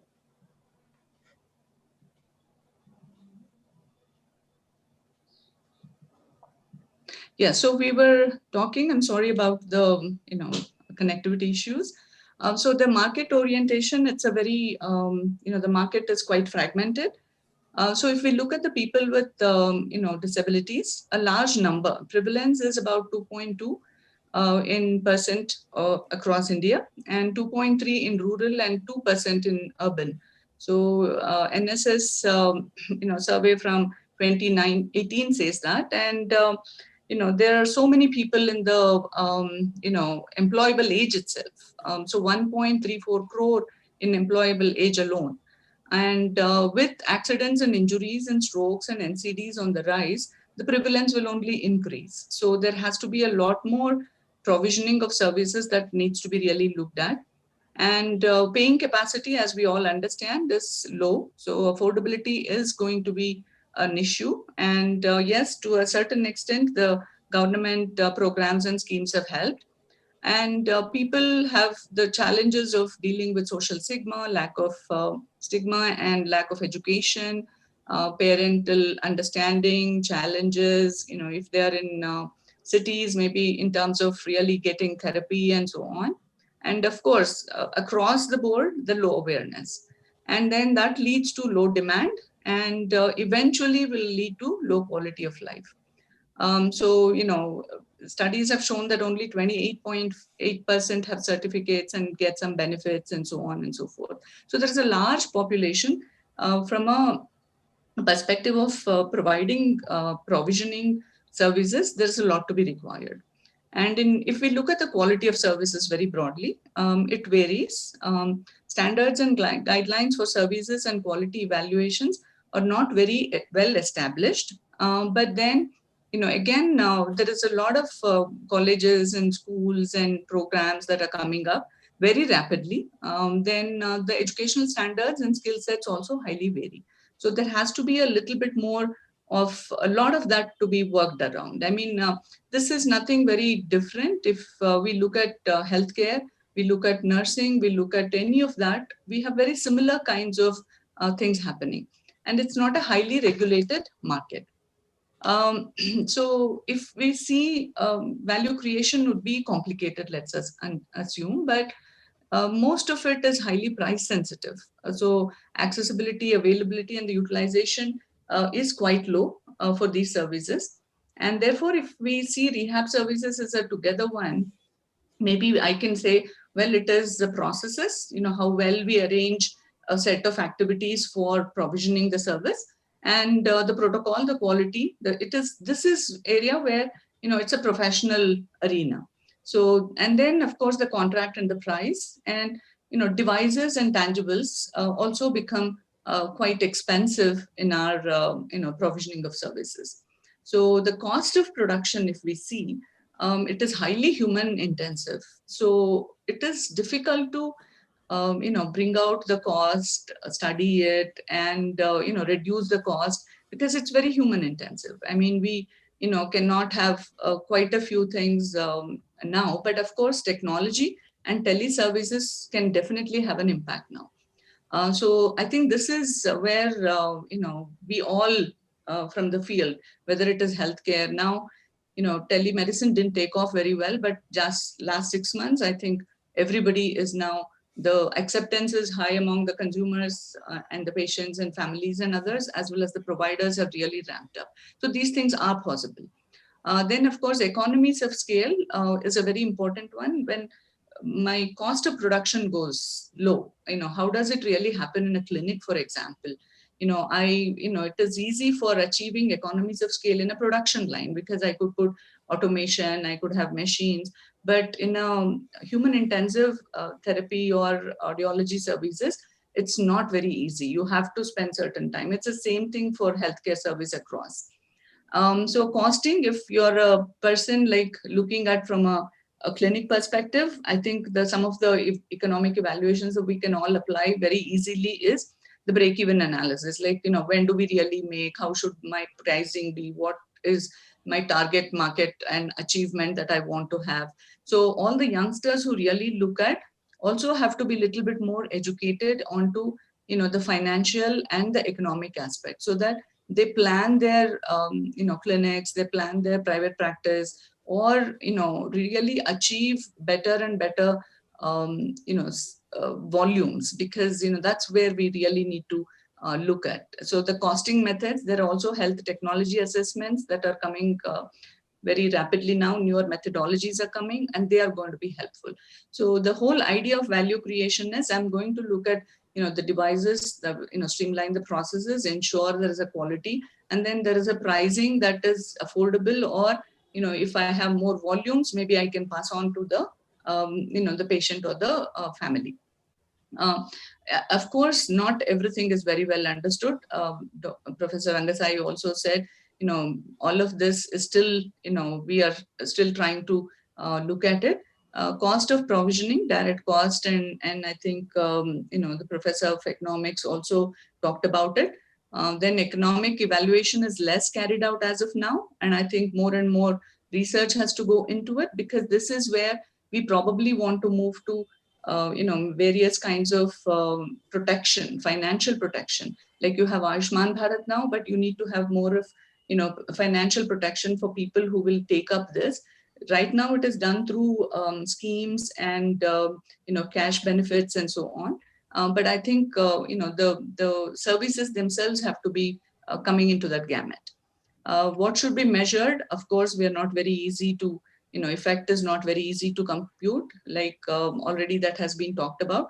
What is this, if I invest so much into the disability sector, what is the return I'm really looking at, and what is it that I can measure? So these are some of the very important questions it raises. I mean, I don't have all answers, but I think as I looked at some of the aspects, I thought these are important for all of us to kind of start questioning about.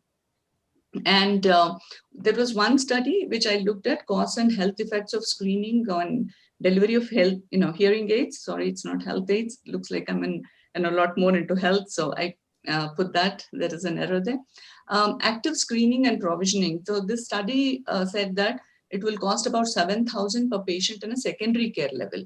And so at a tertiary care level, when we say active screening at a secondary care, where it is a camp or where they have gone specifically for this, but whereas patients come and get tested in a already set up one, like a tertiary care or a hospital, then the costs have been low. So this study was done with CMC Vellore, and so they have also kind of costed the disability adjusted, life years averted. So for secondary care, it is much higher. So, therefore, these are some studies which are coming up to tell us that, how, what is the cost, how we can really provision for it. So the cost effects, and effects that they have studied is health, personnel, time input, like HR costs that they were talking about, questionnaires to ask them how much they spent, compliance to hearing aids, and associated benefits would be the effects. So this kind of economic evaluations are possible. Maybe at a large scale, these things will come up, and these are just ideas that I thought would be interesting to kind of take it further for debates. How do we really scale up in such a situation then? And, this is based on my experience a little bit as I went back to the studies and the projects that I did. And what I saw is the community-based rehabilitation programs were probably, going to give you a lot more coverage of the people, and also cover a lot more people in the rural areas. Because as we saw, the urban areas where the professionals are really living and providing services, but many of them are living in the rural areas. So early identification programs, early intervention, school programs, community awareness, involvement, engagement, and mobilization, Advocacy programs are also very important, continuing with awareness campaigns and advocacy, because I saw this as a very important one in one of the programs at Samuha Samarthya, where I saw in Koppal. The advocacy program really worked very well, increasing the number of people getting onto the schemes, really giving them all the benefits of the, the government schemes and others. It really helped a large number of people. So we had about 400 deaf young people enrolled in that program. So those are, phenomenally very good to really provide. Then now hub and spoke model is much more coming up, where you have a high-end center, but then you have outreach programs where you could do the testing and others at one place, but you probably provide therapy and guidance and counseling at different small satellite ones. So you see that happening even in healthcare. Chain of clinics and rehab programs, they have started, because this is like what we call as McDonaldization. So like, McDonald's provides the same thing across everywhere. So this has been very helpful.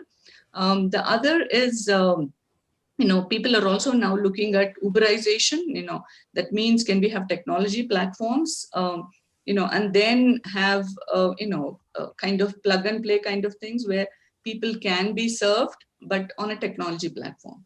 The other is tele-rehab services,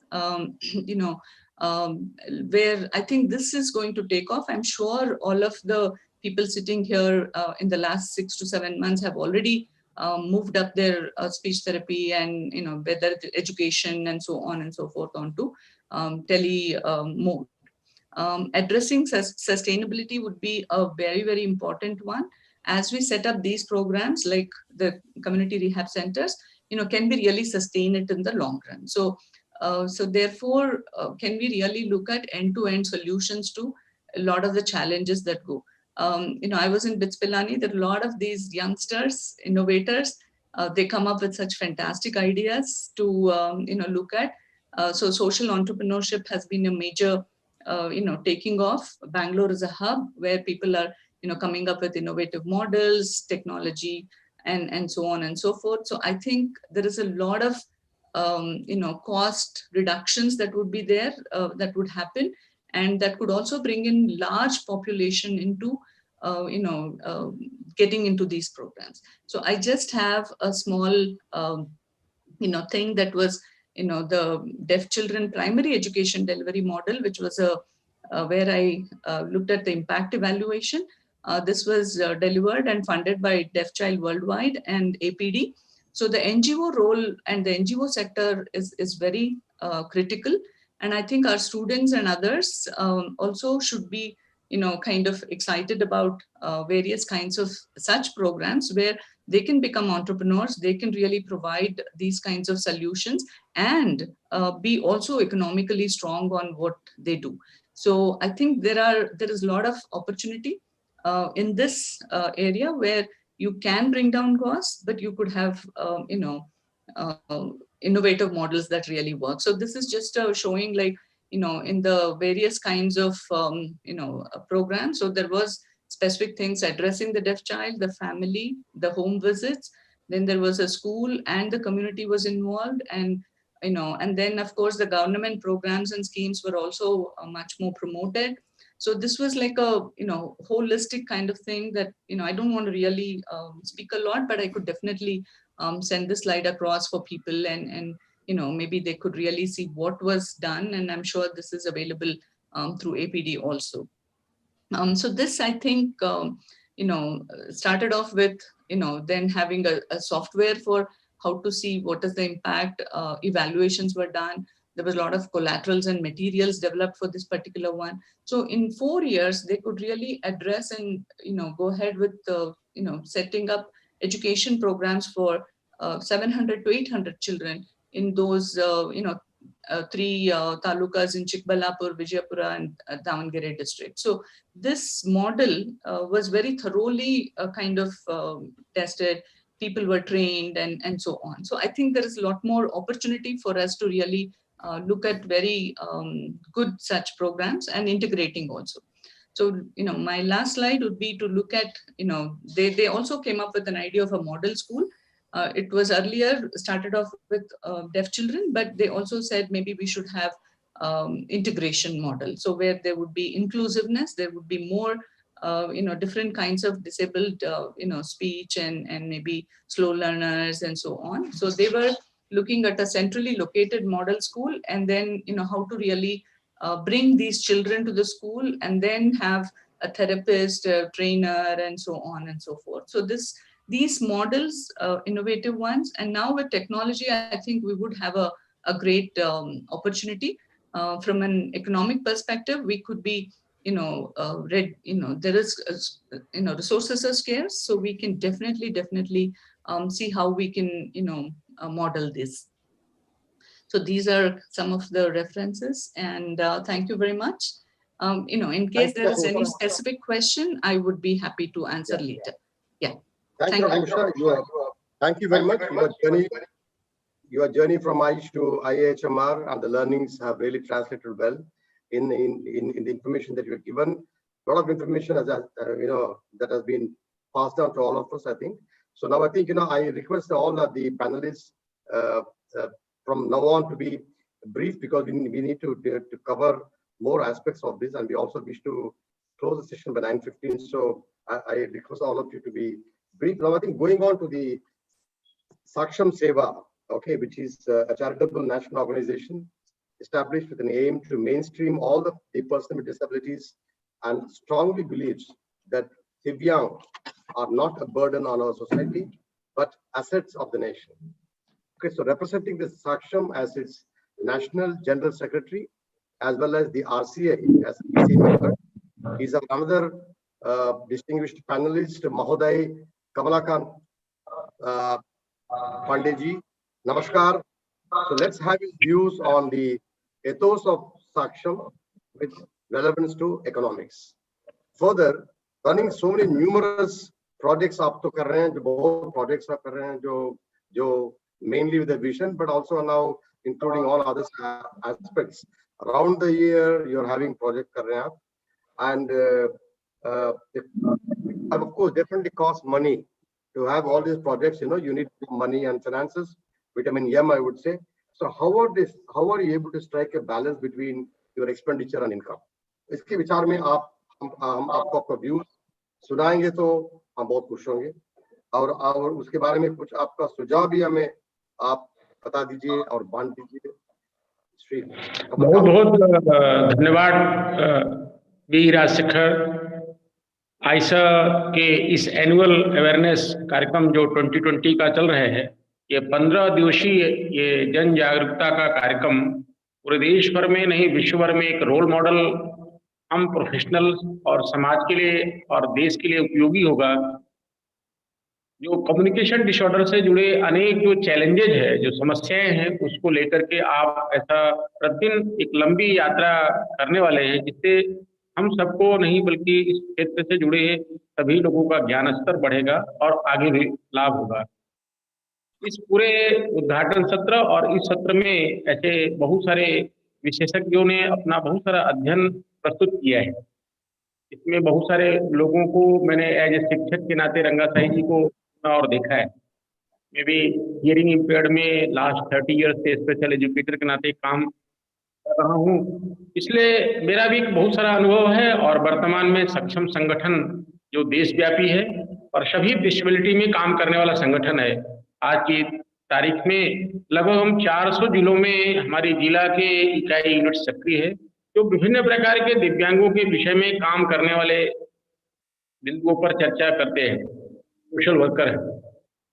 अब जो विशेषज्ञ audiologist, speech therapist है, जब हम इस field में काम करने के लिए आए तो हम लोग आपको बड़ा ही सम्मान और गौरव की तरह से देखते थे, और आप सबके कार्य को बड़ा हम सम्मान की तरह देखते थे। और हम लोग जब ट्रेनिंग किया तो ऐसा ऑडियोलॉजिस्ट है, स्पीच थेरेपिस्ट है, ऐसा एक बड़ा सम्मान का विषय रहता था। आज भी ऐसा हम सब आपके बारे में सोचते हैं।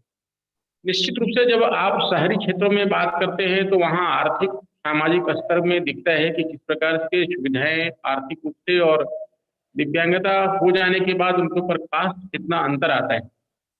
मैं गांव और देहातों से जुड़ा हूँ और थोड़ा बहुत शहरों में भी अनुभव आता है। कि अगर दिव्यांगता का उपचार और उसका निदान हम प्राथमिक स्तर पर करते हैं तो निश्चित रूप से उसका जो पुनर्वास का जो कॉस्ट है वो आगे कम होता है। साथ ही वो हमारे आर्थिक जो पक्ष होता है उस परिवार का, उसमें उसकी भी भूमिका बढ़ती है।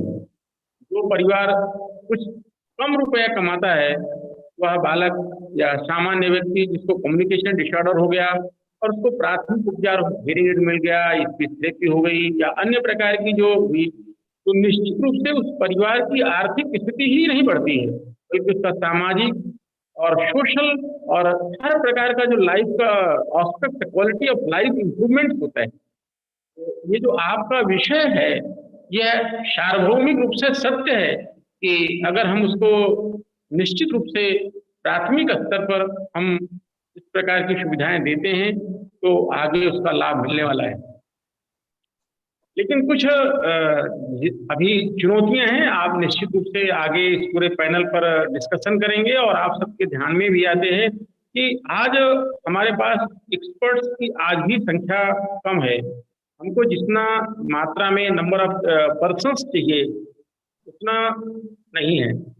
आरसीआई की भूमिका है और इंस्टीट्यूट की भूमिका है और अर्बन एरियाज में जो गैदराइज करके हमारे एक्सपर्ट्स है, अभी गाँव के क्षेत्रों में गाँव के जो हेल्थ सेंटर्स है, मेडिकल कॉलेजेस है, वहाँ पर नहीं है। साथ में हमारा जो कास्ट है, तो अभी रंगाशाही सर कह रहे थे अपर कास्ट जो अफोर्डेबल करता है वो आप सबको अप्रोच कर लेता है, लेकिन जो हमारा गांव का है, गरीब है, जो निचले तबके का रहने वाला व्यक्ति है, उस तक कैसे हम यह सारी कम्युनिकेशन डिसऑर्डर की जो फैसिलिटीज है उनको हम कैसे आउटरीच कर सके, ये हम सब का एक रिसर्च का और एक मॉडल का अध्ययन का इशू है। साथ में हमारा क्वालिटी इंप्रूवमेंट की बात करते हैं, हमारा जो एक्सपर्ट्स है और साथ में जो उसकी फैसिलिटी दे रहे हैं वो भी क्वालिटी कैसे हो। मेरा भी अनुभव आ रहा है कि कहीं ना कहीं अभी हम जो फैसिलिटी है, क्वालिटी है एक्सपर्ट्स की और हमारे क्वालिटी काम की, उसमें कहीं ना कहीं थोड़ा सा मुझे अनुभव आता है कि चिंता का विषय है, हमें थोड़ा ध्यान देने का विषय है। साथ में हमारा जो पूरा यूज और टेक्नोलॉजी है बढ़ रही है, लेकिन उसकी जो अभी हम हियरिंग एड्स की बात करते हैं, बहुत सारा कास्ट है, उसमें बहुत सारा विषय आते हैं, लेकिन हम उसको मेंटेनेंस, रिपेयरिंग और करते हैं। और इसका बड़ा अध्ययन मेरे ध्यान में आ रहा है कि जब आज धीरे धीरे ध्यान में आता है कि साइन लैंग्वेज यूजर्स बढ़ रहे हैं, पहले से ज़्यादा जो audio speech, cochlear implant, hearing aid के यूज, ओरल ओरलिज्म की बात करते थे, आज ये बढ़ रहे हैं। ये बहुत सारे इश्यूज है जो हम सब निश्चित रूप से काम करेंगे। आप लोग विशेषज्ञ है, अध्ययन कर ही रहे हैं और आगे कैसे बढ़ाए। सक्षम संगठन आप सबके इस प्रयास का बहुत ही प्रशंसा करता है, स्वागत करता है और आपके साथ हम आगे और कदम से कदम मिला करके किस प्रकार की हमारी रिहेबिलिटेशन फैसिलिटीज को डाउन टू वर्ड हम विलेज लेवल पे ले जाएं, इसमें आप सब एक्सपर्ट्स की बड़ी भूमिका है, क्योंकि आप वह सुविधाएं जो समाज को आवश्यकता है आप दे सकते हैं। हमारे पास संगठनात्मक ऑर्गेनाइजेशन है, जगह जगह पर कैंप, अभी मैडम ने जैसा बताया, लक्ष्मी मैडम ने, कि हम कैंप कर सकते हैं, अर्ली इंटरवेंशन कर सकते हैं, डिस्ट्रीब्यूशन में कर सकते हैं और छोटे छोटे स्पीच थेरेपी सेंटर्स चला सकते हैं।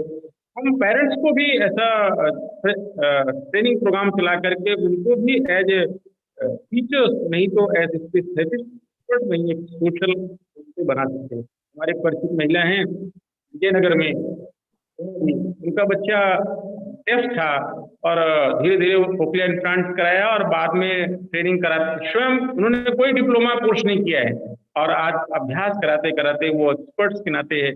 इस वर्ष वो DHLS करने जा रही हैं 42 ईयर्स ओल्ड एज में, कि उनका बच्चा अभी अहमदाबाद में आर्ट्स साइंस में नेशनल इंस्टीट्यूट में अध्ययन कर रहा है।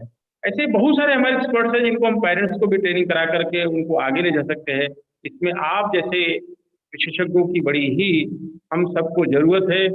निश्चित रूप से आगे आप ऐसा कोई न कोई कार्यक्रम हम सक्षम के साथ जुड़कर करेंगे कि जिससे आपकी विशेषज्ञता और हमारा सामाजिक ढांचा मिलकर के हम देश के जो हमारे कम्युनिकेशन डिसऑर्डर से लोग जुड़े हुए हैं उनको हम किस प्रकार लो कास्ट से फैसिलिटेट करके क्वालिटी पूर्वक दे करके और उनका जो फैमिली इकोनॉमिकल बर्डन है उसको कैसे हम इम्प्रूव कर सकते हैं और उनको कैसे आगे समाज में मुख्य धारा में ला करके मेन स्ट्रीमिंग करके समाज का और राष्ट्र का एक उपयोगी नागरिक बना सके और वो भारत के जो जीडीपी में ग्रोथ में लागत कम होते हुए और आगे बढ़ा सके, इसी आशा और अपेक्षा के साथ आप हमारे साथ आगे इनको सहयोग में देंगे और मैं आपकी आशा और अपेक्षा के साथ साथ समाज की अपेक्षा का सहयोग में आगे बढ़ेंगे। बहुत बहुत धन्यवाद। आप सबको अपने संगठन को बुलाया और विषय रखने के दिया, आयशा का आभार और धन्यवाद ज्ञापित करते हैं। आप कभी भी किसी काम के लिए ऐसा उपयोग करेंगे, मैं आपका सादर धन्यवाद करता हूं। बहुत शुक्रिया और धन्यवाद कमल खान जी। जो आपने बोला वो सब आपका वो जो एक्सपीरियंस में था और I am sure that all the participants okay उसको समझ लेंगे और definitely we will look forward to your advice too.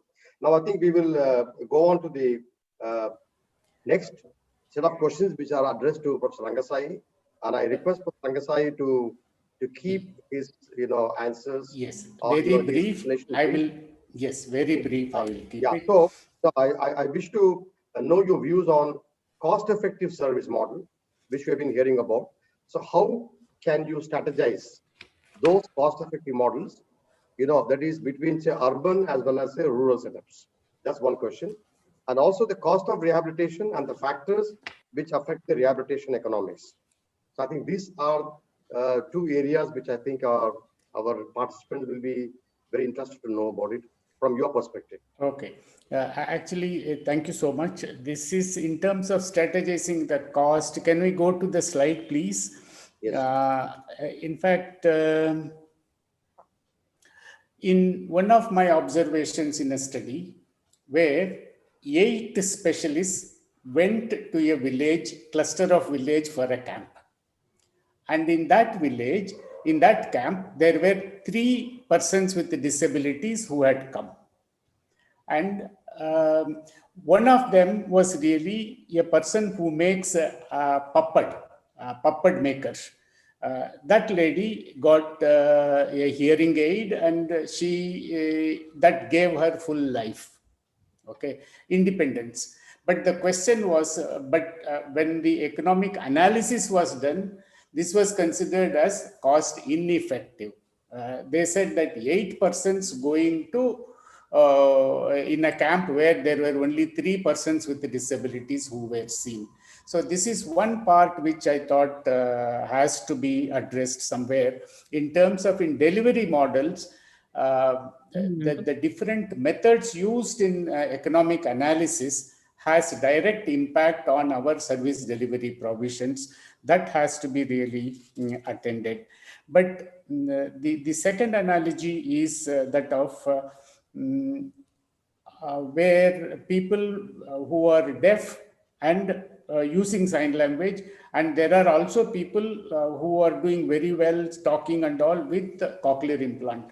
But we will have to really make it in a way that the outcomes are same in both of them, which should facilitate rightful justice in life and living for them. That is very important. So the economic condition of the client, if that can alter the outcome in their life and living, I think we are at the wrong end. So we are the right people to be providing that, and we need to be building such strategies there, which will equate the functionality. In fact, generic set is something that WHO, ICF has also come, and one will have to look at that. Next slide, please. You can go to the full clicking till the last row. So this explains how our system is arranged right from village to before that. Okay, right from village and then at block level and at district level and then above. It can either be government setup or with private and non-NGO setup is also fine. That APD model had many of these things in place, which Dr. Usha was referring to. However, providing services in villages effectively. So she was also referring to she was also referring to not having adequate number of people and strategizing manpower intense program. So I think one can always be applying ourselves in handling such questions. Next slide, please. In terms of cost of rehabilitation, we need to look at, no, before this. Just before that, yeah, yes. No. Okay, next. Please carry on, next. Okay, in terms of cost of rehabilitation, one will have to, next, please. Okay, so next. Yeah. So here, this will be cost in terms of what all one will have to, general, one will have to cost of health, education, vocational training, travel, housing, elderly care. All these are as per RPD Act availabilities. One will have to look at cost for each one. So I remember when we were looking at accessibility for people with disabilities, just to make government buildings alone accessible in the country, the budget required was about 60,000 crore rupees. So unless we look at not only how much money is required, how we would meet also has to be addressed in these places. And specifically, specialized services, therapy equipment, etc., establishing and maintaining institutions, loss of income of caregivers and clients, and opportunity costs also will have to be looked at. Next slide, please. And factors that may affect rehabilitation economics, you please see that the nation's economy, percentage of urban and rural population, which Dr. Keshava had also mentioned, then availability related to education, health, vocational and social services, transforming, please note this point, it is very important, transforming all these costs from the responsibility of the extended family to public provision as in Ayushman Bharat. Dr. Usha did mention about this, and then changing demography and preventive actions. I suppose these are the things that need to be considered, Professor Rajshekhar. Thank you, Prof. I think, very, very informative. Now, I think I'm sure that you also have information or, you wish to share with us the initiatives taken, right, by us, our professionals, and the economics of the disability rehabilitation. I'm sure you must. Yes, sir. Can we go to the next slide, please? Actually, in economics, an activity is said to be efficient when the output so produced is the maximum that can be produced with a given set of inputs. Next slide. Yeah. Please move the slide. Move the slide. Next. Next slide, please. So, in fact, we have done a couple of studies way back in 1994. So I'll tell you, economic efficiency is cost of care without rehabilitation minus cost of care after rehabilitation, whole divided by cost of rehabilitation. That's a formula, multiplied by span, how long somebody lives, what is the longevity of a person. In fact, next slide, please. Next slide. Next. This is the one that I have. Okay, so multiplied by years of lifespan. One point I must say is that if you were a normal, that is able-bodied person, your longevity is say 64 for men and 69 for women. But what is the longevity for persons with disabilities, say somebody with intellectual deficiency, somebody who does not see, somebody with this information is available not only in India, it's not available anywhere in the world. But still we'll have to presume that in terms of working out. Next slide. Based on this, what we had done was a study in terms, you please see that lifetime earning is 3,42,000 rupees. Total rehab cost, the details are given. All that I want you to know is that 76% is the gain in this particular study we have shown. This was used in 1994 before the Persons with Disabilities Act was introduced in the Parliament. This was part of that justification as well. Next slide, please. Additional cost involved. This is a very interesting. We had an economist who gave an input. We wanted to know what is the additional cost involved in bringing up children with hearing loss. So there were 3 groups. One group, 30 families with 1 child, hearing child. Another 30 families with 1 child, deaf child. Another 30 families with 1 child, deaf child, and 1 hearing child. In these 3 groups with the same ration card color, ration card background, how did they spend money on various aspects? From this, we arrived at, later on, that was piloting. Later on, it was done well over 3,500 families across the country. And we found that 6,129 in 2007. That was the additional cost involved in that family. Main reason being that the hearing children went to private schools where they paid higher fee, whereas children with hearing loss went to government aided schools or NGOs. So there they didn't have to pay. So that had brought down this cost substantially less to 6,000 only the difference. Otherwise it would have been more. But this is 2.5 times more than a child without disability. Next slide, please. Yeah, this is Gresham's law. I wouldn't like to go into details of it. All that I would say is bad money drives out good money. So I think due to paucity of time, I won't get into details of this. We have done some study. Next slide, please. So it is a published work which is available also. One could have a look at it. And next slide, please. Should I clear this? Yeah, because, yes. very so this is about sustainability of, thank you so much, sir. Sustainability of human resource, measuring the sustainability of civil society organization in disability sector, taking into account the factors such as organizational capacity, financial viability, sectoral infrastructure, and public image, among others. These are very important. These are factors that contribute to sustainability of civil society organizations. Needless to say that the NGOs survive essentially on the anticipated tuition fee only, and therefore shortage in enrollment leads to severe financial constraints. So many institutions, especially many institutions, not necessarily in speech and hearing, but related areas in special education and all, where only 20% to 90% of the seats are getting filled. On the average, it is only 50% of the seats getting filled. So the sustainability literally goes for a toss. We also don't have a lot of inputs on cost of beginning a course, sustaining a course, salary factors, and all these. That's a gray area where more inputs are really required.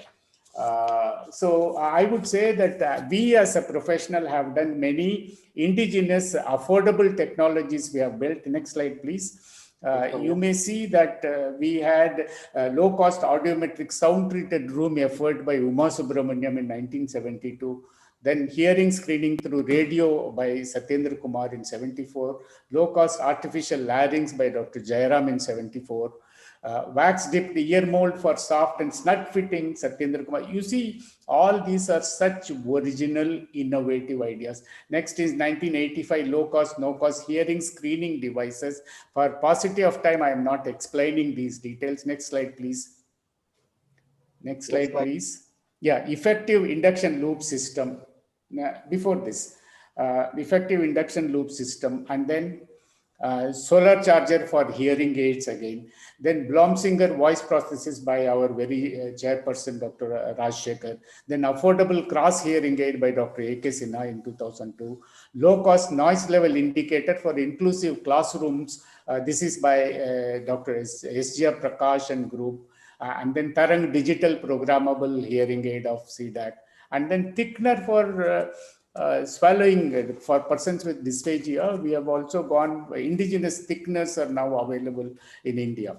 The point is that once we define a problem, we work out solutions systematically and take it back to people. That is what one should be looking at. Maybe, can you go to just next slide?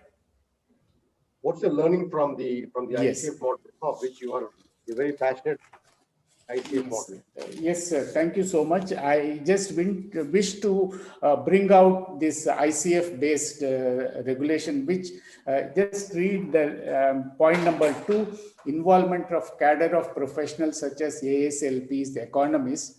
We need that involvement, implementing the rules and in response to legitimate interests of multiple stakeholders, management of technical and political process, consideration of financial implication, that is disability assessment is an important fiscal gatekeeper. So that is how this has been very well talked. But please, I wish you underline that such as CBR is the example given, which we all have been talking since the beginning, reaching the rural area. So these are the specific lessons advised, sir, based on ICF protocol. Fantastic inputs, Professor Rangasai. I only wish we had more time, to discuss this, of course. But I think, with the time constraints, I think you have given enough information for I will only go for one more next slide, please. Okay, please, yeah. Okay. So this is something which is applicable to all of us. Income, like tears, comes from only one place. Expenditure like sweat comes from all over. So I thought that this is something that, so therefore, economics is something so important looking at this. Thank you. Okay, yeah, thank you very much. I think finally, okay, before we wound up, I just want to know what is the way forward, right? We have talked about all the, all the different aspects, but what's the way forward? Where do we go from here? This is what I thought, I'll ask each panelist to just limit to one sentence. Okay, सबके साथ और सबका विकास, हम अभी इधर से आगे कहाँ जाएंगे, आगे का रास्ता क्या है? तो इस विचार पे one sentence each from each one of you, I think will be a signal to bring down the curtains on this very relevant seminar that we have had. Let's start from Professor Keshav. Where do we go forward? What's the way forward? What next? Dr. Usha, if you're ready, I think probably you can. Yeah, very importantly, I think, we should not look at disability as a cost. I think, societies have to be kind to people. I think, this is where, yes, cost will be there. Somewhere cost effectiveness part has to be really seen. But I think it has to be taken up with priority, because if we do not take care of a child or adult who is, disabled, the cost will increase because they are not going to be productive. So I think this is very important in terms of the way we look at it. And, there could be very many innovative models. Technology is going to help us. And I think, go ahead, all the young guys who are listening here. I mean, there's no limit. Please, think of what you can do. Yes, money will come, definitely. I mean, if we really see, say, for example, employers now, CSR funding, all that is coming up. Say, only 30 lakh people are, out of 1.3 crore disabled people are employed. Unemployment is 70%. So that itself is going to be a problem. But now if you see, IT sector workforce, they have already started hiring. So 0.6% to 1.1% of the IT workforce is from this sector. And HLL, Infosys, Lemon Tree, Sodexo, Capgemini, Flipkart. In fact, some of them are saying that these, once they are trained, they are so loyal, they continue. The attrition rates are less. They do it so well. I think there's a lot that we need to learn from that. I think, way forward, yes, we need to just go to it. Thanks, Rusha. How about Professor Rangasai? Yes, from my point, our production starts even with children. If children can successfully go to school and do in terms of their activities and participation as listed in ICF framework, I think we are rated as success, because that reduces directly or indirectly, that reduces the cost. So it is not just employment sector alone. This is number one. Number two is I fail to understand why economists have never seen disability sector as a sector to be studied at all. In fact, when I spoke to them, we didn't know all this. In fact, I had a meeting in January where the gentleman heading a lead economic institute said that they are busy with the stock market studies. So I think that we need to run an extra mile in getting their attention. My dream or desire is ISHA to be invited in Niti Aayog for a discussion. How do I prove it? I need to prove that I contribute substantially to the national product. So this is something that's my bottom line. Thank you so much. I think, Professor Rangana, actually, he spoke from his heart out. He always does that anyway. Thank you very much. So I think, do we have Kamal Kanji? Okay, if he's around, I think we can have a word from him. Otherwise, I think to close it. Okay, then I think the last person whom I wish to, to comment would be our Javarnaika, one of the earliest entrepreneurs of speech and hearing in Bangalore. I do remember the hassles he faced when he went to, when he walked up to each bank after bank asking for a loan, and they said, "What is speech and hearing? What exactly it is, we will not be able to fund you." With all that, he has established a building of 1 crore or even more than that. And I should be saying that. And the most important is he has set up a chain of centers. He has given employment to so many people. He's also been very humane in terms of subsidizing or making it taking off all the cuts that otherwise would come to him, and then being also a philanthropist. I just wanted from Javarnaika only one word. How did you manage all this? Did you have anybody as an economist to back you up? Or is your wife a chartered accountant or an economist? So I think probably you'll be able to give us an answer as to how you, turn the tide in your favor and become a very successful entrepreneur. Javarnaika, yes. Thank you, sir. Thanks, Joe. Initially, the idea of starting the clinic itself was investment those days, sir. My second investment was the goodwill that I had gained from the patients for years. Finally, after having learned from my experience, the patient-centric quality service, regular follow-up, reinvestment of the whole earnings, then the protocols that I followed in the clinic, expanding referral sources from the word-of-mouth publicity. It was quite tough to deliver cost-effective solutions. Yet, I managed, sir, to provide appropriate solutions that met requirements of the people to suit their hearing loss and their pocket power. To sum up, time management, my action, dedication, reinvestment, strategies, and don't give up attitude has helped me to sustain till today, sir. My success mantra, patient-centric approach and ethical practice, sir. My suggestion to this dignitaries here is to consider management as part of our curriculum. Teaching management skills is prerequisites for the generations to come. I have seen the change in the mentality of patients over the years. They are ready to invest to overcome their disability. They want to earn more. That itself is a statement that the contribution of disabled in economics is increasing. Thank you, sir. Wonderful, Javarnaika. Wonderful. That was a real piece of your own experience which came into the picture anyway. But I think you forgot to mention that behind every successful man is a woman. Okay, I'm sure that your wife must have also contributed to the economics of your. Indeed, yes, sir. She has been throughout. I trained her. No, she was not trained when she joined me. She got into paramedical.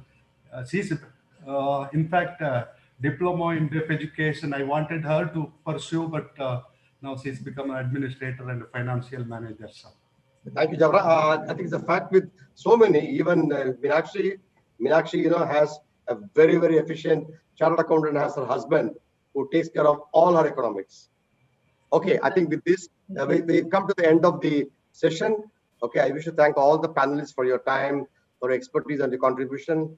Well, I wish we had more time, but of course, with the time constraints, we really couldn't extend it. But I think the participants got the message.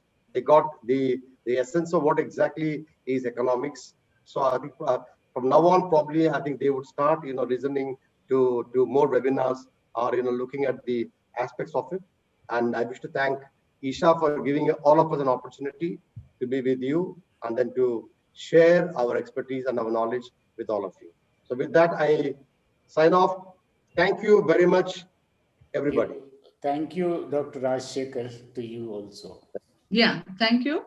Thank you for ISHA for giving us this opportunity. Yes. Thank you all. Thank you. Thank you. Thank you, everyone. And, and it was such exciting. We had so many comments that hope we had more time to discuss. There was so much more to discuss in economics. And Krishna sir, over to you for the closing comments. Yeah. At the outset, let me thank our beloved Rajshekhar sir, who has always been making any program as a lively program. Though economy as though it is a dry kind of a subject, people feel, but it's yet an important one. Sir made it very interesting in terms of getting the right input from the professionals, from the panelist members. I thank all the panel members, Professor Rangasai sir, Usha ma'am, Keshav ji, and Kamalakant ji, and of course Nayaka sir, who have given and good information for the participants.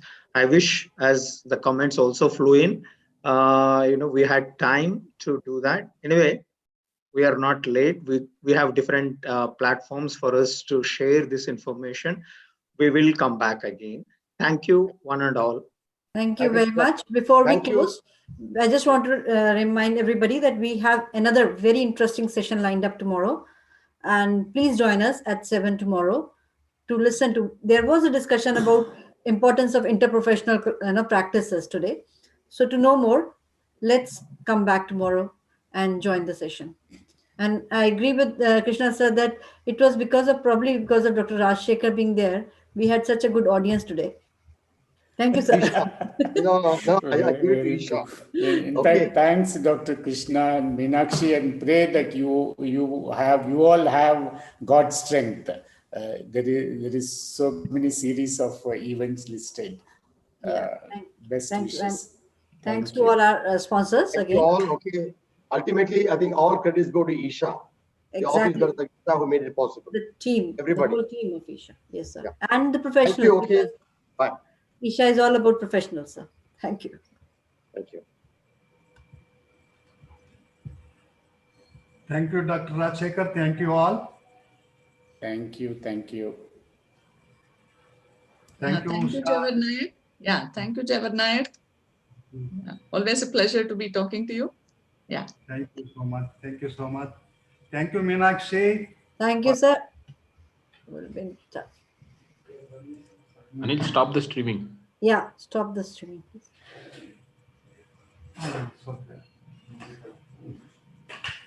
Excellent. ತುಂಬಾ ಚೆನ್ನಾಗಾಯ್ತು. Crowd we never Inauguration was nice. Huh? First 3 speakers were good. Then everyone lost it.